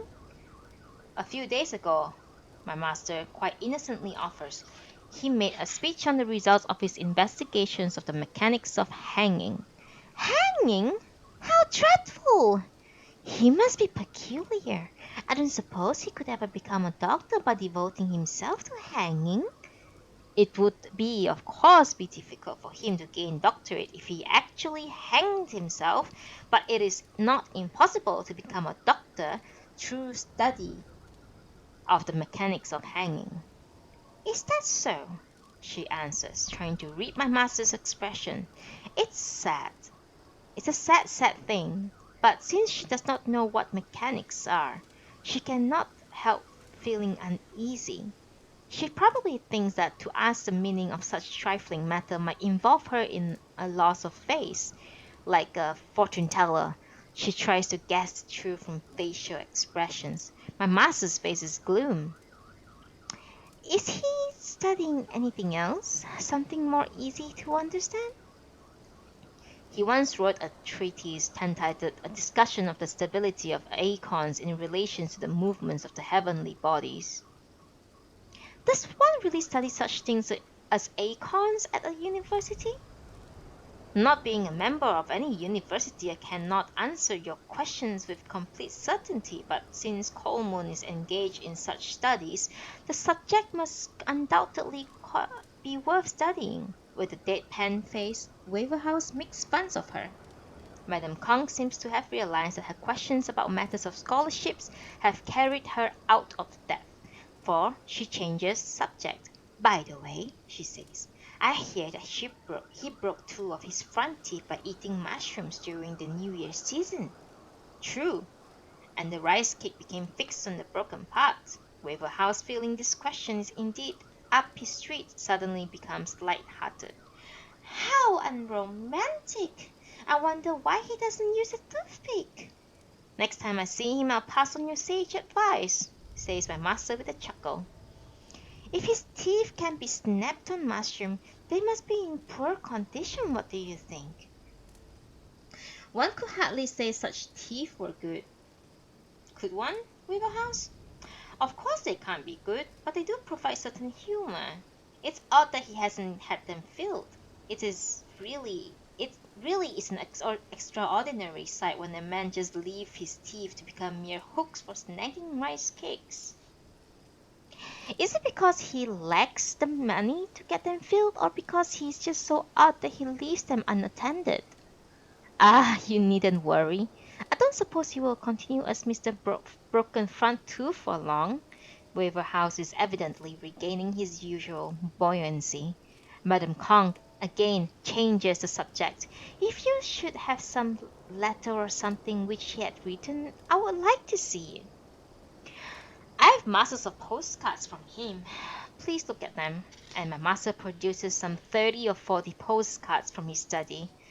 Oh, I don't have to look at so many of them. Perhaps just 2 or 3 would do. Let me choose for you, offers Waverhouse, adding as he selects a picture postcard, here's an interesting one. Gracious! So he paints pictures well. Rather clever at that, she exclaims. But after examining the picture, she remarks, how very silly! It's a badger! Why on earth does he have to paint a badger of all things? Strange! But it does indeed look like a badger. She is, albeit reluctantly, mildly impressed. Read what he's written beside it, suggests my master with a laugh. Madame Kong begins to read aloud like a servant girl deciphering a newspaper. On New Year's Eve, as calculated under the ancient calendar, the mountain badgers hold a garden party at which they dance excessively. Their song, this evening being New Year's Eve, no mountain hikers will come this way, and bum bum bum they thumb upon their bellies. What is he writing about? Is he not being trifle frivolous? Master Madame Kong seems seriously dissatisfied. Doesn't this heavenly maiden please you? Waverhouse picks out another card on a kind of angel in celestial raiment is depicted as playing upon a lute. The nose of this heavenly maiden seems rather too small. Oh no, that's about the average size for an angel. But forget the nose for a moment and read what it says, urges Waverhouse. It says, once upon a time there was an astronomer. One night he went, as was his wont, high up upon his observatory, and he was intently watching the stars. A beautiful heavenly maiden appeared in the sky and began to play some music too delicate ever to be heard on earth. The astronomer was too entranced by the music that he quite forgot the dark night's bitter cold. Next morning the dead body of the astronomer was found covered with pure white frost. An old man, a liar, told me this story was all true. What the hell is this? It makes no sense. No, nothing. Can Coleman really be a Bachelor of Science? Perhaps he should read a few literary magazines. Thus mercilessly does Madame Kong lambast the defenseless Coleman. Waverhouse, for fun, selects a third postcard and says, well then, what about this one? The card had a sailing boat printed on it, and as usual, there's something scribbled underneath the picture. Last night, a tiny whore of 16 summers declared she had no parents. Like a plover on a reefy coast, she wept on waking in the early morning. Her parents, sailors both, lies at the bottom of the sea. Oh, that's good! How very clever! He's got real feeling! Erupted Madame Kong. Feeling? Says Waverhouse. Oh, yes, says Madame Kong. That would go very well on the shamisen. If this could be played on the shamisen, then it's the real McCoy. Well, how about this? Asked Waverhouse, picking up postcard after postcard. Thank you, but I've seen enough. For now, at least, I know that Coleman's not a straight-laced prude. She thinks that she has achieved some real understanding and appears to have no more queries about Coleman, for she remarks, I'm sorry to have troubled you. Please do not report my visit to Mr. Coleman. Her request reflects her selfish nature in that she seems to feel entitled to make a thorough investigation of Colmoon, whilst expecting that none of her activities should be revealed to him. Both Waverhouse and my master concede in a half-hearted, uh, yes, but as Madame Kong gets up to leave, she consolidates their assent by saying, I shall, of course, at some later date, repay you for your services. The two men show her out. As they resume their seats, Waverhouse exclaimed, What on earth was that? At the very same moment, my master also ejaculated, Whatever's that? I suppose my master's wife could not restrain her laughter any longer, for we heard her gurgling in the inner room. Waverhouse thereupon addressed her in a loud voice through the sliding door. That, Mrs. Nees, was a remarkable specimen of all that is conventional, of all that is common or garden. But when such characteristics become developed to that incredible degree, the result is positively staggering. Such quintessence of common approximates to the unique. Do not seek to restrain yourself. Laugh to your heart's content. With the evident disgust, my master speaks in tone of the deepest revulsion. To begin with, he says, her face is unattractive. Waverhouse immediately takes cue, and that nose, squatting as if it were in the middle of that fist, seems affectedly unreal. Not only that, it's crooked, hunchbacked, one might say, a hunchback nose, quite extraordinary, and Waverhouse laughed in genuine delight. It is the face of a woman who keeps her husband under her bottom. My master still looks resentful. It is sort of physiognomy that, left unsold in the 19th century, becomes in the 20th soiled. Waverhouse produces another of his invariably bizarre remarks, at which juncture my master's voice emerges from the inner room, and being a woman and thus aware of the ways of women, quietly warns them. If you talk such scandals, the rickshaw's owner's wife will snitch on you again. But Mrs. Nees, to hear such tattle will do that Goldfield woman no end of good. But it's self-demeaning to calumniate a person's face. No one spots that sort of nose as a matter of choice. Besides, she is a woman. You're going a little far. Her defense of the nose of Madame Kong is simultaneously an indirect defense of her own indifferent looks. We are not unkind at all. That creature isn't a woman. She's just an oaf. Waverhouse, am I not right? Maybe an oaf, but a formidable character nonetheless. She gave you quite a tussling, didn't she, just? What does she take a teacher for, anyway? She ranks a teacher on roughly the same level as a rickshaw owner, obviously.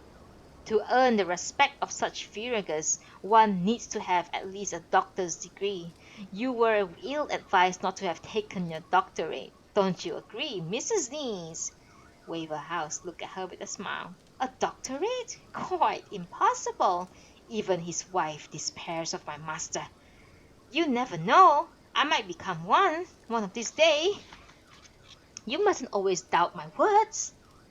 You may well be ignorant to the fact, but in ancient times a certain Greek, Isocrates, produced major literary works at the age of 94. Similarly, Sophocles was almost centenarian when he shook the world with his masterpiece. Simonides was writing wonderful poetries in his 80s. I, too. Don't be silly. How can you possibly expect you with your stomach troubles to live that long? Mrs. Nees has already determined my master's span of life. How dare you! Just go and talk to Dr. Amaki. Anyway, it's all your fault. It's because of you who make me wear this crumpled black cotton surcoat and this patched up kimono. I am despised by women like Mrs. Goldfield. Very well, then. From tomorrow I shall rig myself out in such fineries as Waverhouse is wearing, so get them ready. You may well say get them ready, but we don't possess such elegant clothes. Anyway, Mrs. Goldfield only grew civil to Waverhouse after he had mentioned his uncle's name. Her attitude was in no way conditioned to the ill condition of your kimono. Mrs. Neese has neatly dodged the charge against her. The mention of that uncle appears to trigger my master's memory, for he turns to Waverhouse and says, "That was the first time I ever heard of your uncle. You never spoke of him before. Does he in fact exist?"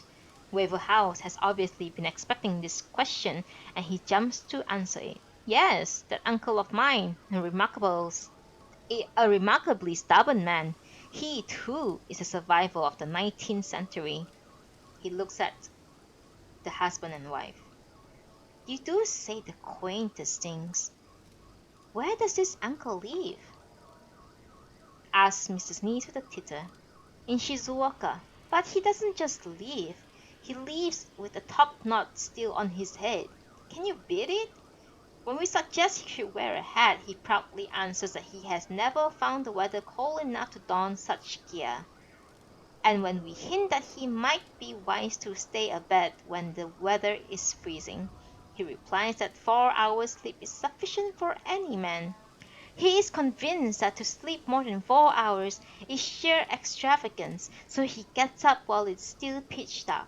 It is his boast that it took many long years of training to minimize his sleeping hours. When I was young, he says, it was indeed hard because I felt sleepy, but recently I have at last achieved that wonderful condition where I can sleep or wake any time, anywhere, just as I happen to wish. It is, of course, natural that a man of 67 should need less sleep. It has nothing to do with early training, but my uncle is happy in the belief that he has succeeded in attaining his present condition entirely as a result of rigorous self-discipline, and when he goes out, he always carries an iron fan. Whatever for? I haven't had the faintest idea. He just carries it. Perhaps he just prefers a fan to a walking stick. As a matter of fact, an odd thing happened. Only at, only the other day, Waverhouse speaks to Mrs. Neese. "Ah, yes," she noncommittally responds. Nice. "In the spring this year he wrote to me out of the blue with a request that I should send him a bowler hat and a frock coat. I was somewhat surprised and wrote back asking for further clarification. I received an answer stating that the old man himself intended to wear both items on the occasion of the Shizuoka celebration of the war victory, and that I should therefore send them quickly. It was an order. But the quaintness of his letter was that it enjoined to choose a hat of suitable size, and as for the suits, to go and order one from Daimaru of whatever size you think appropriate." "Can you get suits made at Daimaru?" "No, I think he got confused and meant to say at Shirokiya's.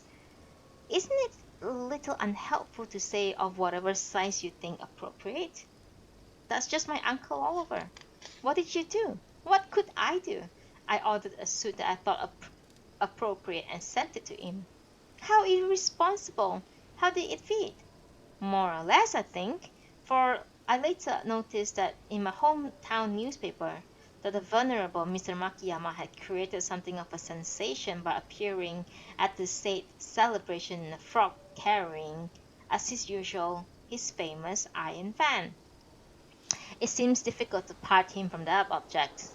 When he's buried I shall ensure that the fan is placed within the coffin. Still, it was fortunate that the coat and the bowler fitted him. But they didn't. Just when I was congratulating myself that everything had gone smoothly, a parcel came from Shizuoka.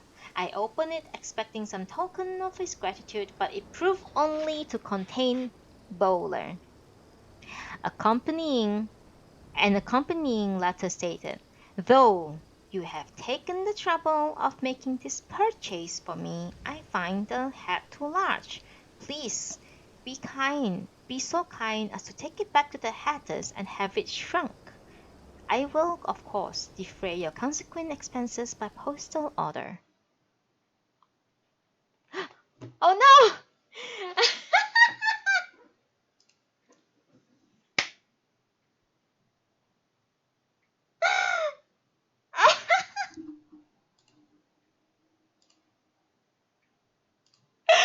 I'm sorry. I forgot to move around a little bit. I just got dizzy. Okay, give me one moment. I'm gonna restart my game. I'm sorry.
Hello. I am very sorry about this. Technical difficulty. It's very embarrassing. I don't know what happened. First of all, I AFK for too long and I didn't move my screen at all. So that's my fault. Somebody left. um.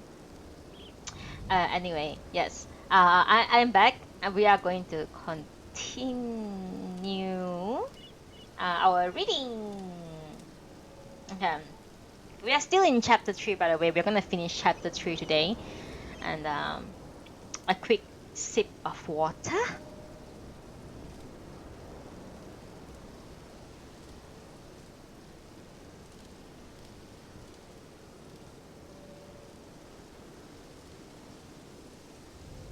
Alright, I'm back.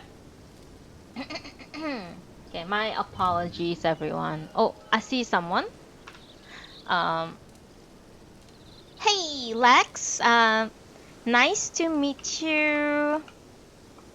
Thank you for attending my little reading session. I do it on every Tuesday, Thursday, and Saturday mornings at 10 a.m. So please do drop by. We are currently, for those who just popped into my stream, we are obviously with the whatchamacallit, title of my stream. I am reading Natsume Soseki's I Am a Cat, Waga Hai ga Neko de Aru. We are currently in volume 1, chapter 3, and we are going to finish up chapter 3 today. I think we might be a bit nearing the end of chapter 3. So, I had some difficulty just now, but now we are back at. We actually at page 100. We made really far, guys. This is a really big book, and we are at page 100. And let's see. Let's continue this page 100. An accompanying letter stated, though you two have taken the trouble of making this purchase for me, I find the hat too large. Please be so kind as to take it back to the hatter's and have it shrunk. I will, of course, defray your consequent expenses by postal order. Peculiar, one must admit. My master seems greatly displeased to discover that there is someone who even more peculiar than himself. So what do you do? He asked. What did I do? I could not do anything. I'm wearing the hat myself. And that's the very hat? Says my master with a smirk. And he's a baron? Asked my master's wife from her mystification. Is who?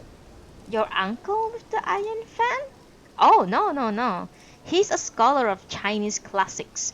When he was young, he studied in the shrine dedicated to Confucius in Yushima, and became so absorbed in the teachings of Zhuzi that most reverentially he continues to wear the top knot in these days of the electric lights. There's nothing one can do about it. Waverhouse rubs his chin. But I have the impression that in speaking just now to the To that awful woman you mentioned, a Baron Makiyama. Indeed, I heard you quite distinctly, even in the other room. Mrs. Niece, for one, supports her husband. Oh, did I? Waverhouse permits himself a snicker. Fancy that. Well, it wasn't true. Had I a baron for an uncle, I would by now be a senior civil servant. Waverhouse is not in the least embarrassed. I thought it was somehow queer, says my master with an expression half pleased, half worried. It's astonishing how calmly you can lie. I must say you are a past master at this game. Mrs. Neese is deeply impressed. You flatter me. That woman quite outclasses me. I don't think she could match you. But, Mrs. Neese, my lies are merely taradiddles. That woman's lies, every one of them, have hooks inside them. They are tricky lies, lies loaded with malice, aforethought. They are the spawn of craftiness. Please never confuse such calculated monkey-minded wickedness with my heaven-sent taste for comicality of things. Should such confusion prevail, the god of comedy would have no choice but to weep for mankind's lack of perspicacity. I wonder, says my master, lowering his eyes while Mrs. Neese, still laughing, remarked that it all comes down to the thing at the end. Up until now I have never so much as crossed the road to investigate the block opposite. I have never clapped my eyes on the Goldfields Corner residence, so I naturally have no idea what it looks like. Indeed, today is the first time that I've even heard of its existence. No one in this house has ever previously talked about businessmen, and consequently I, who am my master's cat, have shared this total disinterest in the world of business and his equally total indifference to businessmen. However, having just present during the colloquy with Madame Conk, having overheard her talk, having imagined her daughter's beauty and charm, and also having given some thought to that family's wealth and power, I have come to realize that, though no more than a cat, I should not idle in my days away lying on the veranda. Nor only that, I cannot help but feel deep sympathy with Cole Moon. His opponent has already bribed a doctor's wife, bribed the wife of the rickshaw owner, bribed even that high-falutin mistress of two-string harp. She has so spied upon poor Cole Moon that even his broken teeth had been disclosed, while he has done no more than fiddle with the fastenings of his surcoat, and on occasion grin. He is guiltless even for a bachelor of science just out of the university. And it's just not and it's not just anyone who can cope with a woman equipped with such a jut of nose. My master not only lacks of heart for dealing with matters of this sort, but he lacks the money too. Waverhouse has sufficient money, but is such an inconsequential being that he'd never go out of his way merely to help Moon. How isolated, then, is that unfortunate person who lectures on the mechanics of hanging! It would be less than fair if I failed at least to try and insinuate myself into the enemy's fortress, and for Moon's sake pick up news of their activities.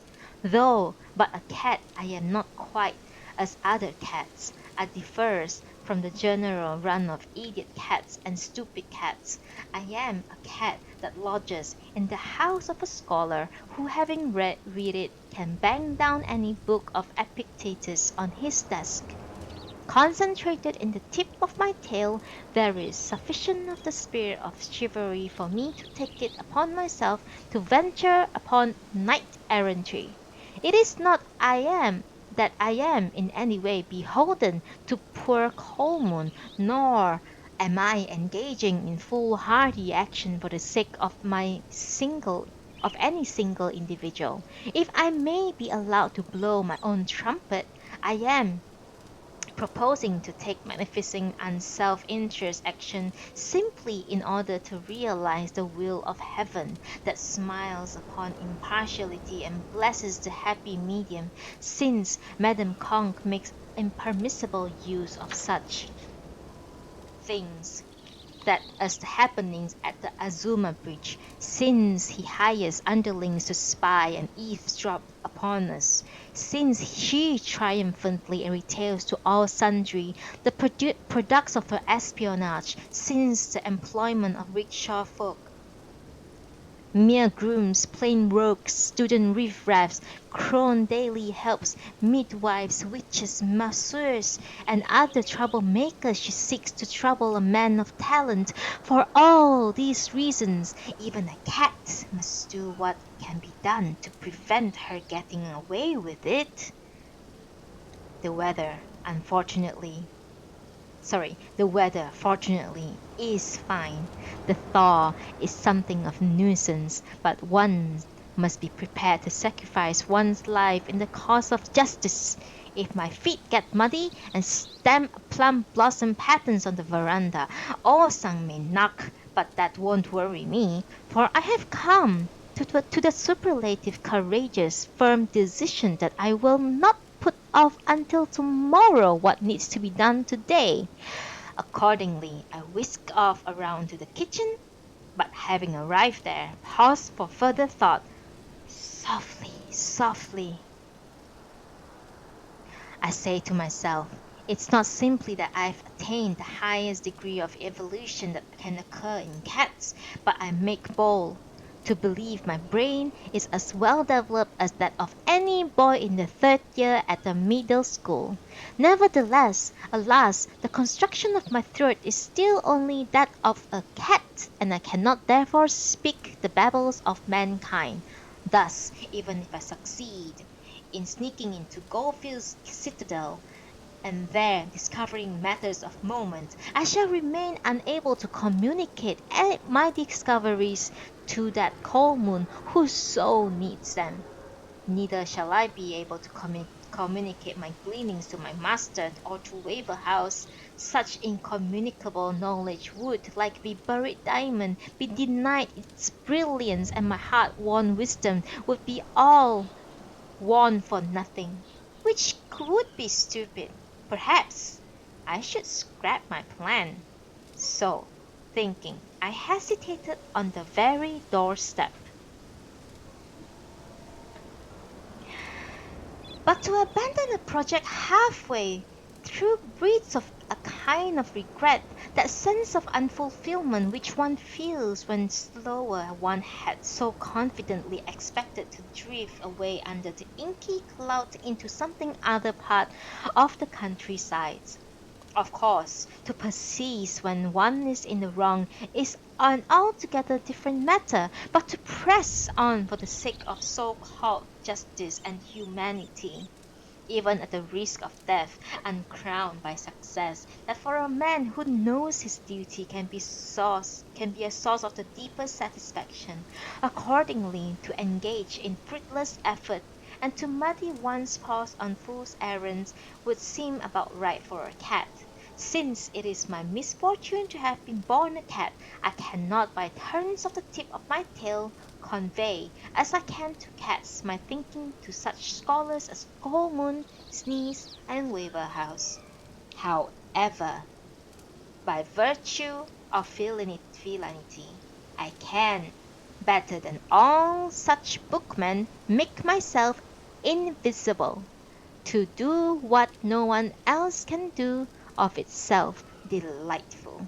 That I alone should know the inner workings of the Goldfield household is better than if nobody should know.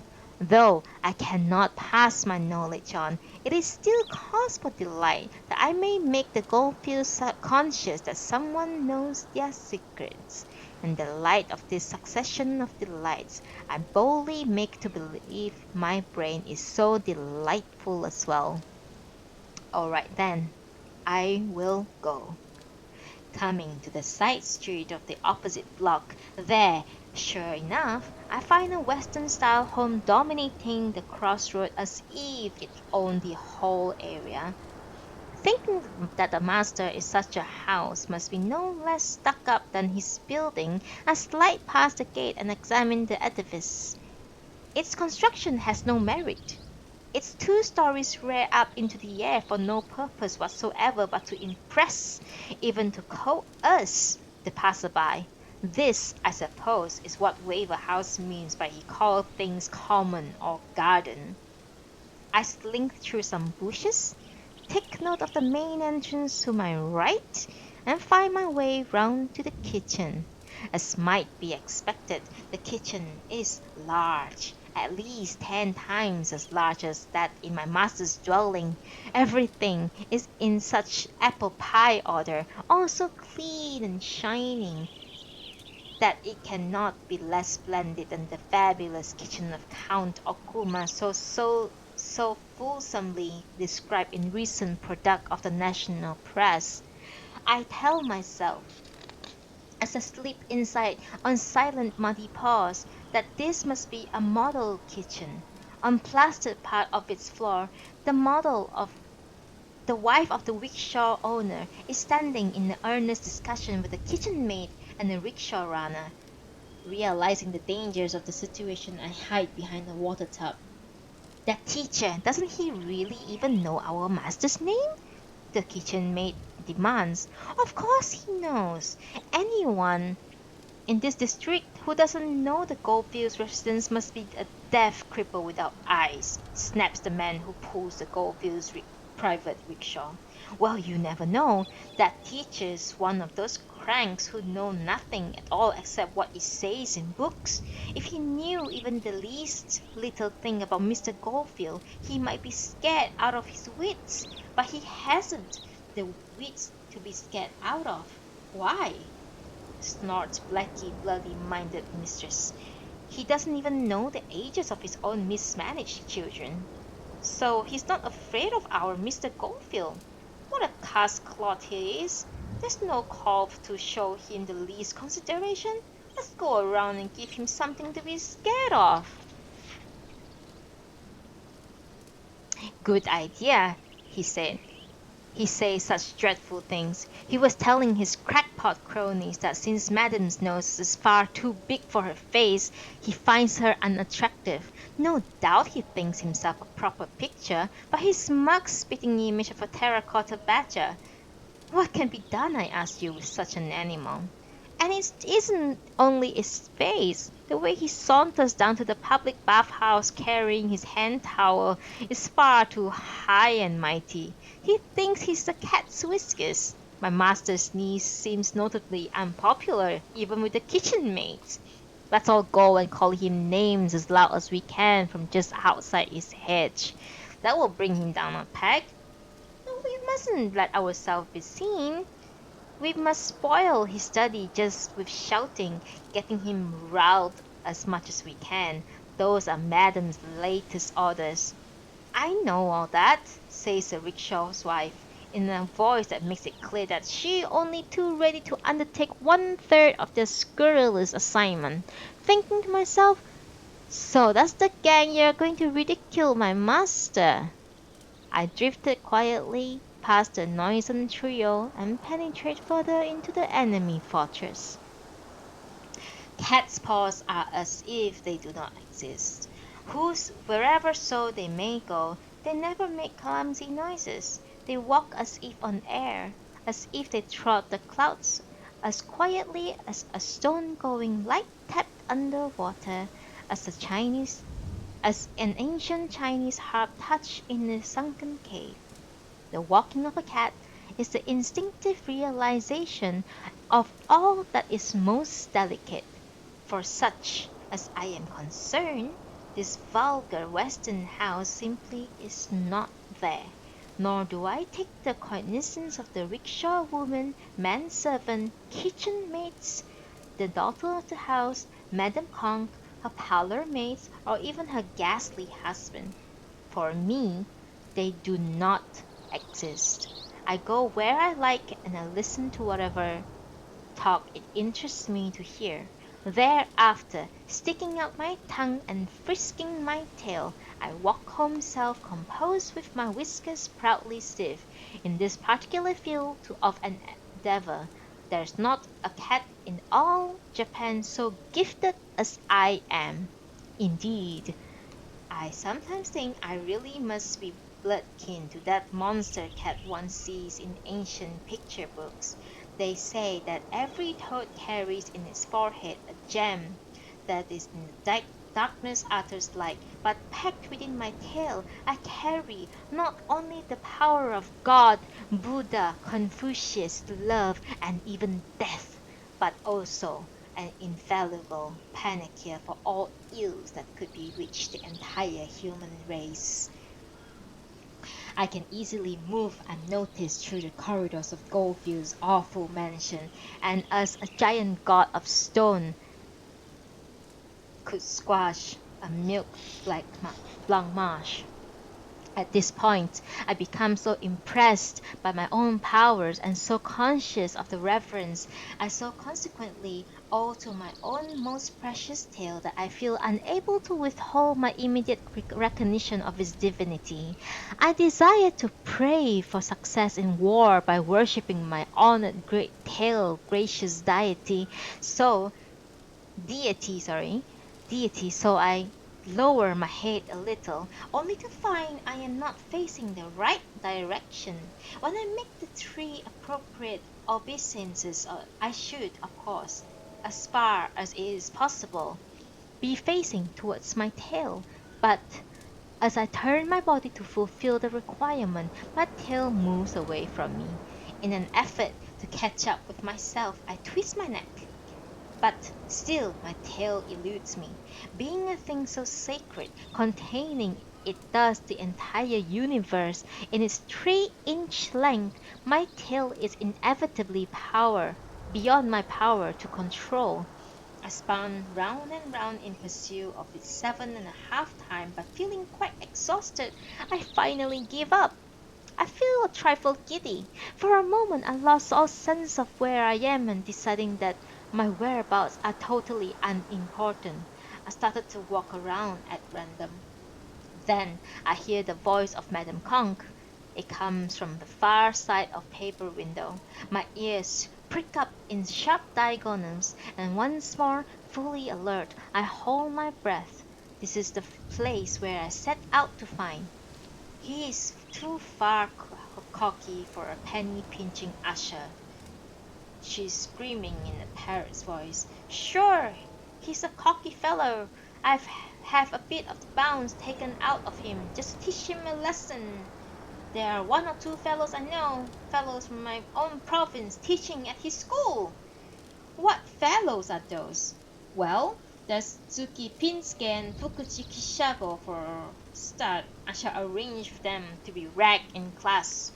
I don't know from what provinces old man Goldfield comes from, but I'm rather surprised to find it stiff with such outlandish names. Is he a teacher of English? Her husband asked. Yes, according to the wife of the rickshaw owner, his teaching specializes in English reader or something like that. In any case, he's gotta be a rotten teacher. I'm also struck by the vulgarity of that gotta be phraseology. Oops, sorry. Just one moment, please.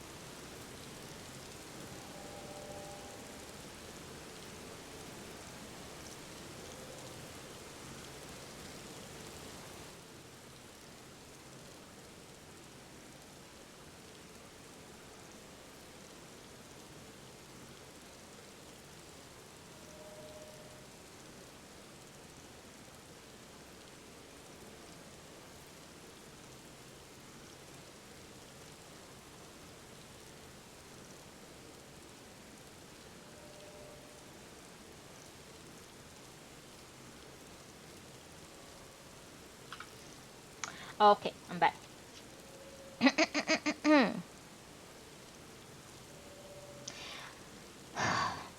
When I saw Pinsuke the other day, he mentioned that there were some crackpot at his school. When the English word for bancha, this fathead answered that in English. It is in English call it not coarse tea, as they actually do, but savage tea. He is now the laughing stock of all the teaching colleagues. Pinske added that all the other teachers suffers for this one follies. Very likely it's the self same loon. It's bound to be.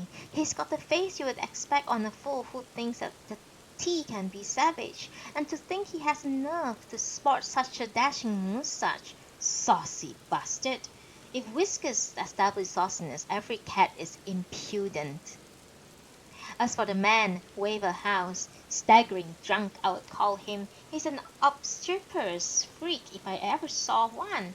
Baron Makiyama, his uncle indeed. I was sure that no one with a face like his could have a baron for an uncle.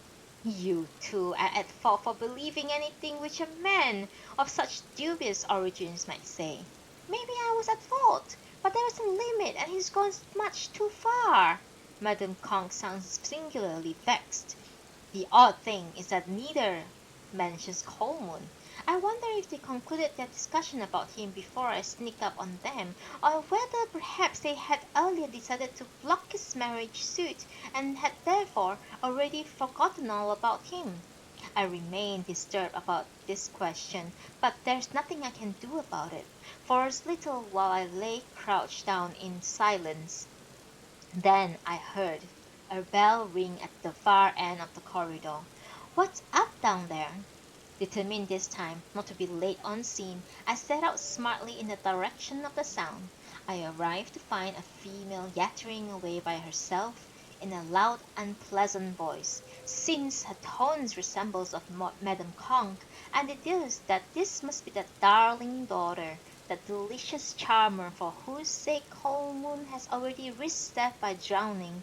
Unfortunately, the paper windows between us make it impossible for me to observe her beauty, and I cannot therefore be sure whether she, too, has a massive nose plunked down in the center of her face, but I infer from her mannerisms, such as the way she sounds, to be turning up her nose when she talks, that that organ is unlikely to be unspeakuous pug nose. Though she talks continuously, nobody seems to be answering, and I deduce that she must be using one of those modern telephones. Is that Yamato? I want to reserve for tomorrow. The third box in the lower gallery. Alright? Got it? What's that? You can't? But you must! Why should I be joking? Don't be such a fool! Who the devil are you? Chokichi? Well, Chokichi, you're not doing very well. Ask the proprietors to come to my phone. What's that? Did you say you were able to cope with possible inquiries? How dare you speak to me like that? Do you know who I am? This is Miss Goldfield speaking. Oh, you're well aware of that, are you? You are a fathead. Don't you understand? This is the Goldfield. Again? You thank us for being regular patrons? I don't want your stupid thanks. I want the third box in the lower gallery. Don't laugh, you idiot. You must be terribly stupid. You are, you say? If you don't stop being so insolent, I shall ring off. You understand? I can promise you you'll be sorry. Hello? Are you still there? Hello? Hello? Speak up. Answer me. Hello? Hello? Hello? Shokichi seems to have hung up, for no answer is forthcoming. The girl is now in some tizzy, and she grinds away at the telephone handle as though she had gone off her head. A lapdog somewhere around her feet suddenly starts to yap, and when I realize that I'd better keep my wits about me, I quickly hop off the veranda and creep under the house. Just then, I hear approaching footsteps and the sound of that paper door being slid inside. I tilt my head to listen. Your father and mother are asking for you, miss. Sounds like a parlor maid. So who cares? Was the vulgar answer. They sent me to fetch you because they have something they want to tell you. You're being a nuisance. I say I just don't care. She snaps the maid once more. They said it's something to do with Mr. Coleman. The maid tries tactfully to put this young vixen into a better humor. I couldn't care less if they want to talk about Coleman or Piddleman. I abominate that man with his daft face looking like a bewildered gourd. Her third sour outburst is directed at the absent Coleman. Hello? She suddenly goes on. Why did you start dressing your hair in Western style? The parlor maid gulps and then replies briefly as she can. Today. What sauce? A mere parlor maid, what's more. Her fourth attack comes in a different direction.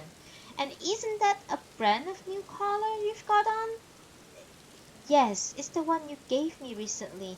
I've been keeping it in my box because it seems too good for the likes of me, but my other collar became grubby, so I thought I'll make the change. 1 second, please.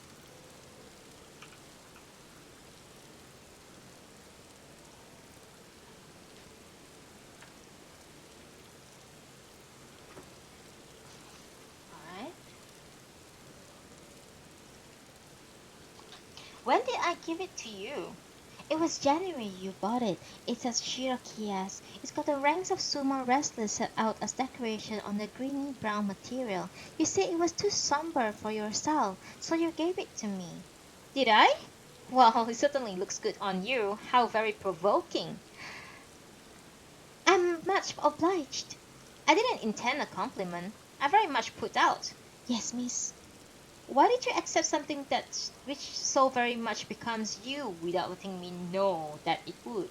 But, miss, since it looks nice on you, it couldn't fail, could it, to look more nice on me? I'm sure it would have looked delightful on you. Then why didn't you say so? Instead of that, you just stood there, wearing it when you know that I would like it back, you little beast. Her ver- Her vituperation seems to have no end. I was wondering what would have happened from the room at the other end of the house. Old man Goldfield himself suddenly roared out for his laughter. "Oh, Beulah!" he bellows. "Oh, Beulah, come here!" He had no choice but to obey and mooch sulkily out of the room containing the telephone. Her lapdog, slightly bigger than myself with his eyes and mouth all bunched together in the middle of his revolting mouth, slopped along behind her. Thereupon, with my usual stealthy steps, I tiptoed back to the kitchen and through the kitchen door found my way to the street and so back home. My expedition has been notably successful. Coming thus suddenly from a beautiful mansion to our dirty little dwelling, I felt as though I had descended from a sunlit mountain top to some dark, dismal grot. Was my spying mission? I had been far too busy to take any notice of the ornaments in the room, of the decorations, of the sliding doors and paper windows, or any similar features. But as soon as I returned and became conscious of the shabbiness of home, I found myself yearning for what Waverhouse claims to despise. I am inclined to think that, after all, there is a good deal more to a businessman than there is to a teacher. Uncertain of the soundness of this thinking, I consult my infallible tale. The oracle confirms that my thinking is correct. I am surprised to find Waverhouse still sitting in my master's room. His cigarette stubs, stuffed into the brazier, makes it look like a beehive. Comfortably cross-legged on the floor he is, as usual, talking. It appears, moreover, that during my absence Coleman has dropped in. My master, his head pillowed on his arms, lies flat on his back wrapped in contemplations of the pattern of the rain marks in the ceiling. It is another of those meetings of hermits in peaceful rain.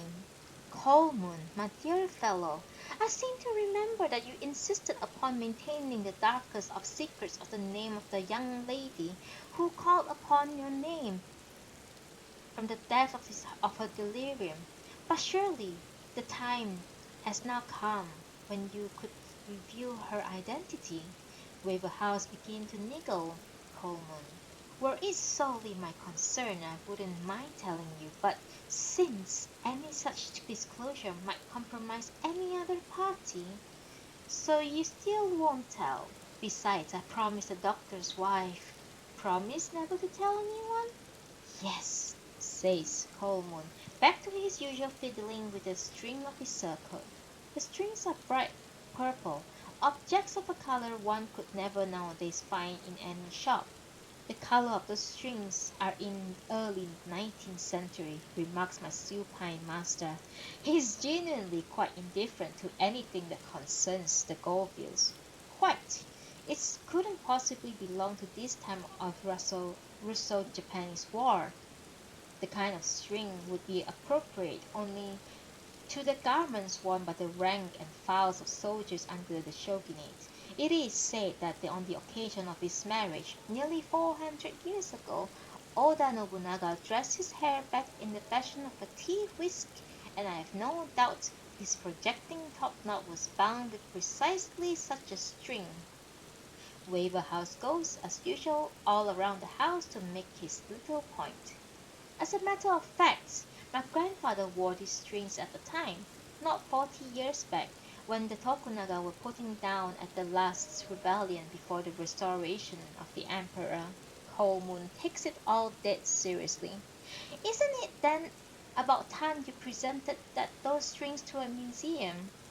For those well-known lecturer on mechanics of hanging, the leading of Bachelor of Science, Mr. Avalon Coleman, to go around looking like a relic of medievalism would scarcely help his reputation.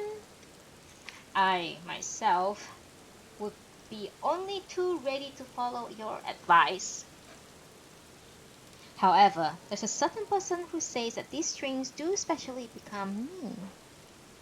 Who on earth could have made such an imperceptive comment? Asked my master in a loud voice, as he rose over to his side. A person not of your acquaintance. Never mind that. Who was it? A certain lady. Gracious me, what delicacy! Shall I guess who it is? I think it's the lady who whimpered for you from the bottom of Sumida River. Why don't you tie it up your circle with this nice purple string and go on out and get drowned again? Waverhouse offers a helpful suggestions. Coleman laughs at the sally. As a matter of fact, she is no longer calls me from the riverbed. She is now, as it were, in the pure land a little northwest from here. Don't hope too much for purity. That ghastly nose looks singularly unwholesome. Eh? Says Coleman, looking puzzled. The arc nose from over there, the way, has just been round to see us. Yes, right here. I can tell you we had quite a surprise, hadn't we, Sneeze? We had, replies my master, still lying on his side, but now sipping tea. Whom do you mean by arc nose? You mean the honorable mother of your ever darling lady? Oh! A woman calling herself Mrs. Goldfield came around here asking all sorts of questions about you. My master clarifying the situation quite seriously. As watched poor Coleman, wondering if he will be surprised or pleased or embarrassed, but in fact he looks exactly as he always does, and in his accustomed quiet tones he comments, I suppose she's asking if I'll marry the daughter? Was that it? And he goes on twisting and untwisting his purple string. Far from it. The mother happens to own the most enormous nose. But before Waverhouse finished his sentence, my master interrupted him with a sudden irrelevance. Listen, he chirps. I've been trying to compose a new style haiku about that snout of hers. Mrs. Neese begins to giggle in the next room. You are taking it all extremely lightly, and you have composed your poem. And have you composed your poem? I've made a start. The first line goes, a conquer festival takes place in this space. And then, at which one offers sacred wine. And that concludes that line. I have not got to that. Interesting, says Coleman with a grin. How about this for a missing line? improvises Waverhouse. Two orifices dim, whereupon Coleman offers, so deep no hair appears, and thus severely enjoying themselves by proposing wilder and wilder lines when from the street beyond the hedge came to the voices of several people shouting, "Where's the terracotta badger? Come out, you terracotta badger, terracotta badger, yeah!" Both my master and Waverhouse looked somewhat startled, and they peered out through the hedge. Loud hoots of derisive laughter are followed by the footsteps running away. Whatever can they mean about terracotta badger? Waverhouse asked in a puzzled tone. "I have no idea," replies my master. "An unusual occurrence," says Coleman. Waverhouse suddenly gets to his feet as if he had remembered something.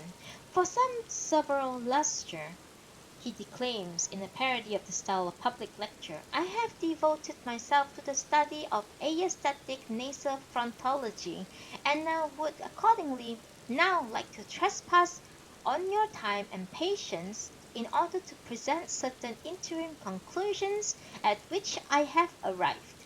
His initiative has been so suddenly taken that my master just stares up at him in silent blank amazement. Coleman, tiniest voice observed, "I would love to hear your interim conclusion. Though I have made a thorough study of this matter, the origin of the nose remains, alas, still deeply obfuscated.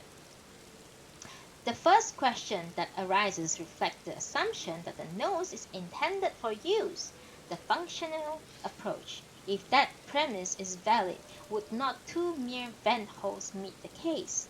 There is no obvious need either for such arrogant profusion or for those nasal arrogations of medial position in the human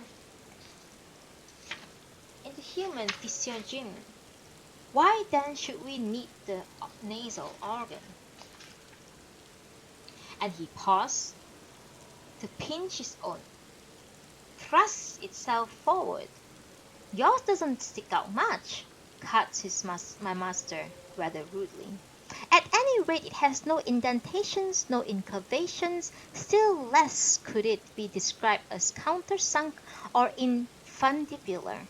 I draw your attention to these facts because if you fail to make the necessary distinction between having two holes in the medial frontal area of the face, having two such holes in some form of protuberance, you will inevitably be unable to follow quintessential drift of my dissertation. Now, it is at least my own albeit humble opinion that it is by an accumulation of human actions trifling in themselves, for could attach major importance to the blowing of one's nose, that the organ in question has developed into its present phenomenal form." "How very humble you do hold your humble views," interjects my master. "As you all know, the act of blowing one's nose involves the coarctation of that organ. Such stenosis of the nose, such attractive, and one might even venture to say pleonastic stimulation of so localized an area results by response to that stimulus and in accordance with that well-established principles of Lamarckian evolutionary theory, that the development of that specific area to a degree disproportionate to the development of the other areas, the epidermis of the affected area inevitably indurates and the subcutaneous material so coagulates so eventually is to ossify. That's a bit extreme. Surely you can't turn flesh to bone just by blowing your nose?" Coleman, as behoved as a Bachelor of Science, lodges a protest. Waverhouse continues to deliver his speech with the utmost nonchalance. "I can very well appreciate your natural dubities, but the proof of the pudding is the eating. For behold, there is bone there, and that bone has demonstrably been moulded. Nevertheless, that And despite that bone, one snivels. If one snivels, one has to blow the nose, and in the course of the action, both sides of the bone get worn away until the nose itself acquires the shape of a high and narrow bulge. It is indeed a terrifying process, but just a little tap of dropping water will eventually bore through granite. So has the high and straight ridge of the nasal organ been smothered by incessant nose blows. Thus painfully was fangled the hard straight line on one's face. But yours is flabby. I deliberately refrain from any discussion of this particular feature, as it may be observed in the physiognomy of the lecturer himself. For such a purely personal approach involves the dangers of self-exculpation, the temptation to gloss over, even to defend, one's individual defects or deficiencies. But the nose of the Honorable Miss Schofield is such that I would wish to bring it to your attention as the most highly developed of its kind, the most egregiously rare object in the world. Coleman cries out in spontaneous admiration. Hear, hear! But anything, whatever that develops to an extreme degree becomes thereby intimidating, even terrifying. Spectacular it may be, but simultaneously awesome and approachable. Thus the breach of that lady's nose, though certainly magnificent, appears to me unduly rigid, unacceptably steep. If one pauses to consider the nature of the noses of the ancients, it seems probable that the nose of Socrates, Oliver Goldsmith, and William Thackeray was strikingly imperfect from the structural point of view, but those very imperfections had their very own peculiar charm. This is, no doubt, the intellection behind the saying that a nose, like a mountain, is not significant because it is high, but because it is odd. Similarly, the popular catchphrase that the dumplings are better than nosegays is no doubt a corruption of some of yet more ancient adage to the effect of dumplings are better than noses, from which it follows that viewed aesthetically, the nose of Citizen Waverhouse is just about right. Colmoon and my master greet this fantastification with peals of appreciative laughter, and even Waverhouse joins in. Now, the piece that I have been reciting, distinguished speakers may object to your use of the phrase reciting a piece, a somewhat vulgar word one would expect from a storyteller. Colmoon, catching Waverhouse in the use of language which only recently Waverhouse had criticized, feels himself revenged. In any case, sir, and having with your gracious permission purged myself in error, I would now like to touch upon the matter of the proper proportion between the nose and its associated face. If I were simply to discuss noses in disregard of their relation to other entities, then I would declare without fear of contradiction that the nose of Mrs.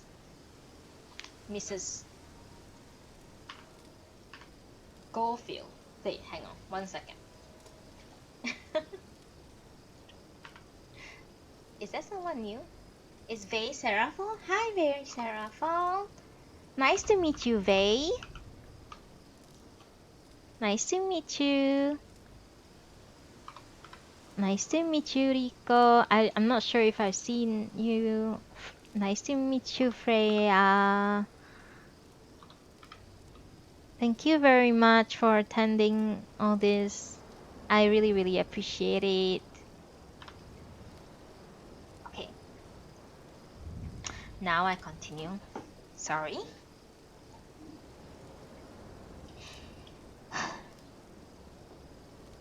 If I were simply to discuss the noses in disregard of their relation to the other entities, then I would declare without fear of contradiction that the nose of Mrs. Goldfield is superb, superlative, and though possibly superfecunous, one well placed to win first prize at any exhibition of nasal development which might be organized by the long-nosed goblins on Mount Kuroma.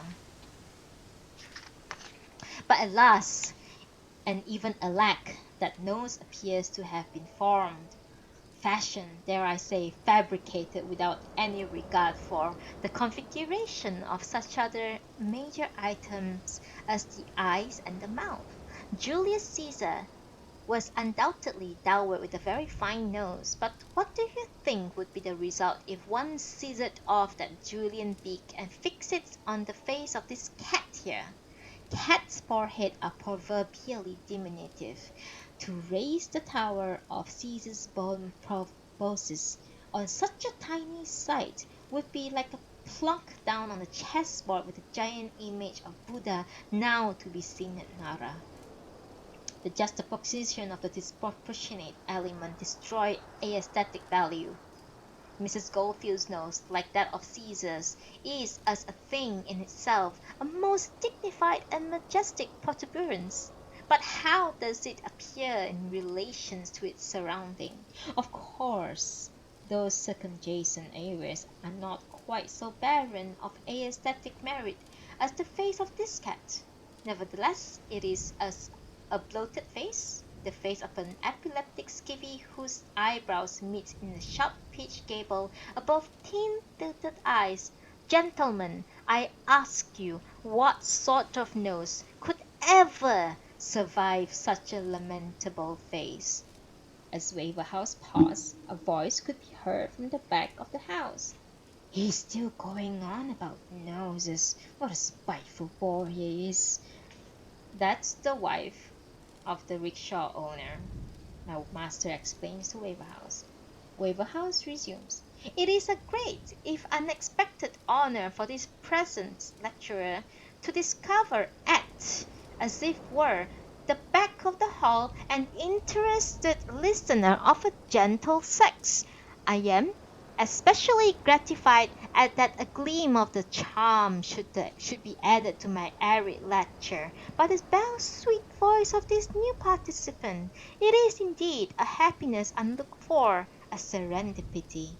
To be worthy of our beautiful lady's patronage, I would gladly alter the academic style of this discourse into a much more popular mode, but as I am just about to discuss a problem in mechanics, the unavoidable technical terminology may prove trifle difficult for the ladies to comprehend. I must therefore beg them to be patient. Coleman responds to the mention of mechanics with his usual grin. The point I wish to establish is that such a nose and such a face will never harmonize. In brief, they cannot conform to Zeising's rule of golden section, a fact that I propose to prove by using a mechanical formula. We should first designate h as the height of the nose, and alpha as the angle between the nose and the level surface of the face. Please note that W is of course the weight of the nose. Are you with me thus far? Hardly, breathed my master. Coleman, what about you? I too am slightly at loss. You distress me, Coleman. Sneeze doesn't matter, but I'm shocked that you, a Bachelor of Science, should fail to understand. The formula is the key of my lecture. To abandon this portion of my argument must render the whole endeavor pointless. However, such things can't be helped. I'll omit the formula and merely deliver the peroration. Is there a peroration? Asked my master in genuine curiosity. Well, naturally. A lecture without peroration is like a Western dinner shorn of the dessert, sorry. Now listen, both of you, carefully. I am launching my peroration. Gentlemen, if one reflects upon the theory which I have advanced on this occasion and gives due weight to the related theories of Virchow and Arnold Weissman, one is bound also to take appropriate account of the problem heredity of congenital form. Furthermore, though there is a substantial body of evidence to support the contention that acquired characteristics are not hereditarily transmissible, one cannot lightly dismiss the view that the mental conditions associated with hereditarily transmissible form are themselves also transmissible.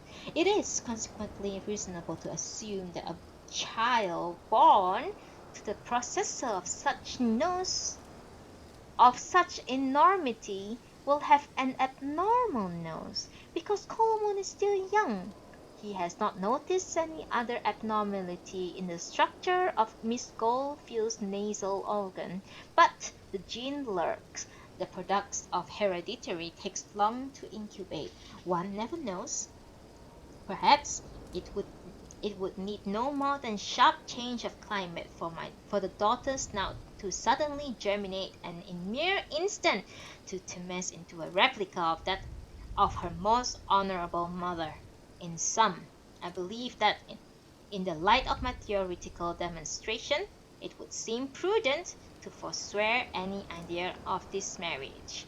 Now, while it is still possible to do so, I would go as far as to claim that, quite apart from the master of this house, even his monstrous cat asleep among us would not dissent my conclusion. My master sits up at last.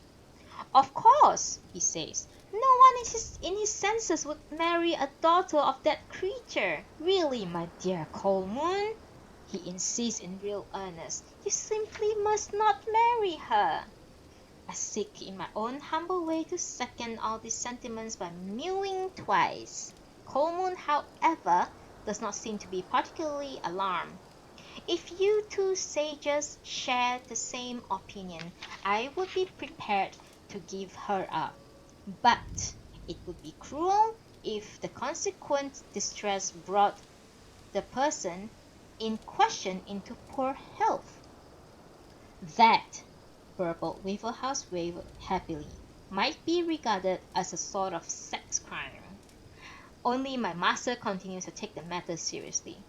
Don't joke about those things. That girl wouldn't wither away, not if she's the daughter of that forward and presumptuous creature who strove to humiliate me from the moment she set an uninvited foot in my house. My master again worked himself up into a great huff, at which point there is a further outbreak of laughter. By the sound of it, 3 or 4 people on the far side of the hedge. A voice said, "You are a stuck-up blockhead!" Another jeers, "I bet you'd like to live in a bigger house!" A third voice announces, "Ain't it a pity? A swagger around, but you are only a silly old windbag!" My master goes out to the veranda and shouts with a matching violence, "Hold your tongues! Who do you think you are doing making this sort of disturbances so close to my property?" The laughter gets even louder. "Hark at him! It's silly old Savage T! Savage T! Savage T!" They set up an abusive chant. My master, looking furious, turns abruptly, snatches up his stick, and rushes out to the street. Waverhouse clapped his hand in pure delight. "Up guards and at them!" he shouts, urging my master on. Coleman sits and grins, twisting his purple fastening strings. I follow my master, and as I crawl out a gap in the hedge, find him standing in the middle of the street with his stick held awkwardly in his hand. Apart from him, the street is empty. I cannot help but feel that he had been made to make a ninny of himself. Thus is the end of chapter 3 and the end of volume 1. On this coming Saturday, Nudable, we are starting volume 2 of Natsume Soseki's I Am a Cat.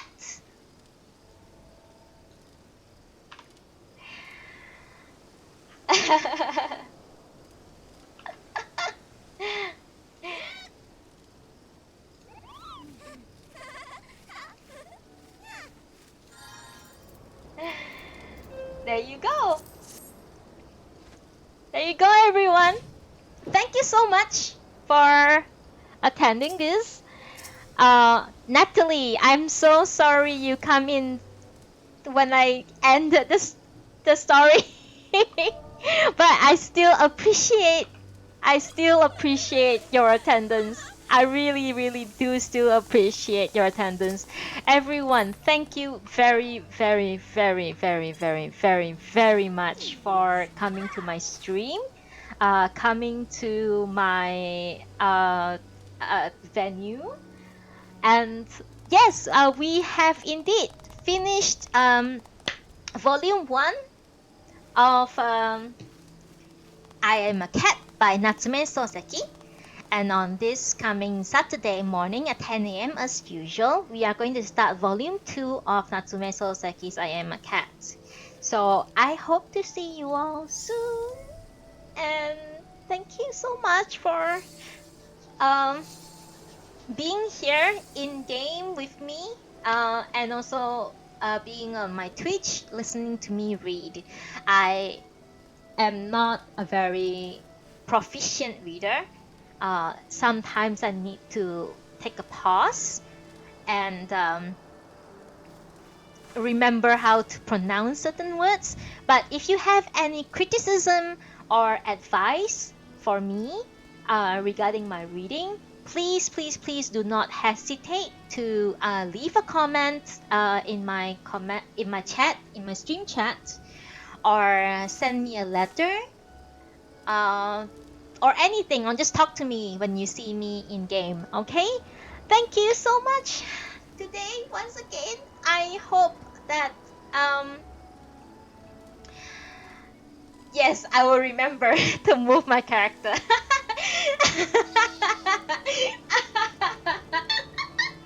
I'll try my best. I'll try my best to remember to move my character so I won't get kicked out, okay?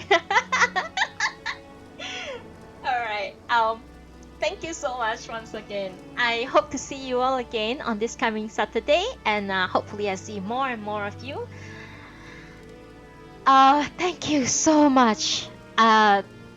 Really, really thank you so much for being here with me. It means a lot to me. And I love all of you. I hope y'all will have a wonderful Thursday. A smooth and wonderful and happy Thursday. Thank you very much. Thank you so very much.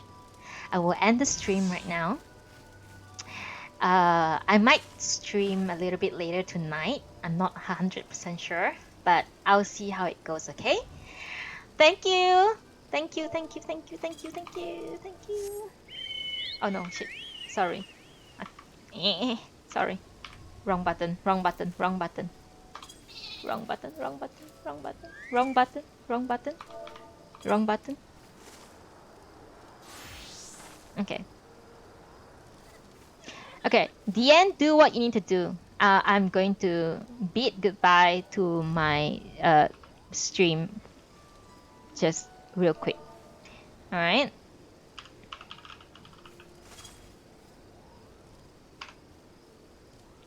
Goodbye! Thank you so much. I'll see you on Saturday morning at 10 a.m. Thank you so much for listening. We will be reading Natsume Sōseki I Am a Cat Volume 2 on this coming Saturday at 10 a.m. Please drop by. See you soon!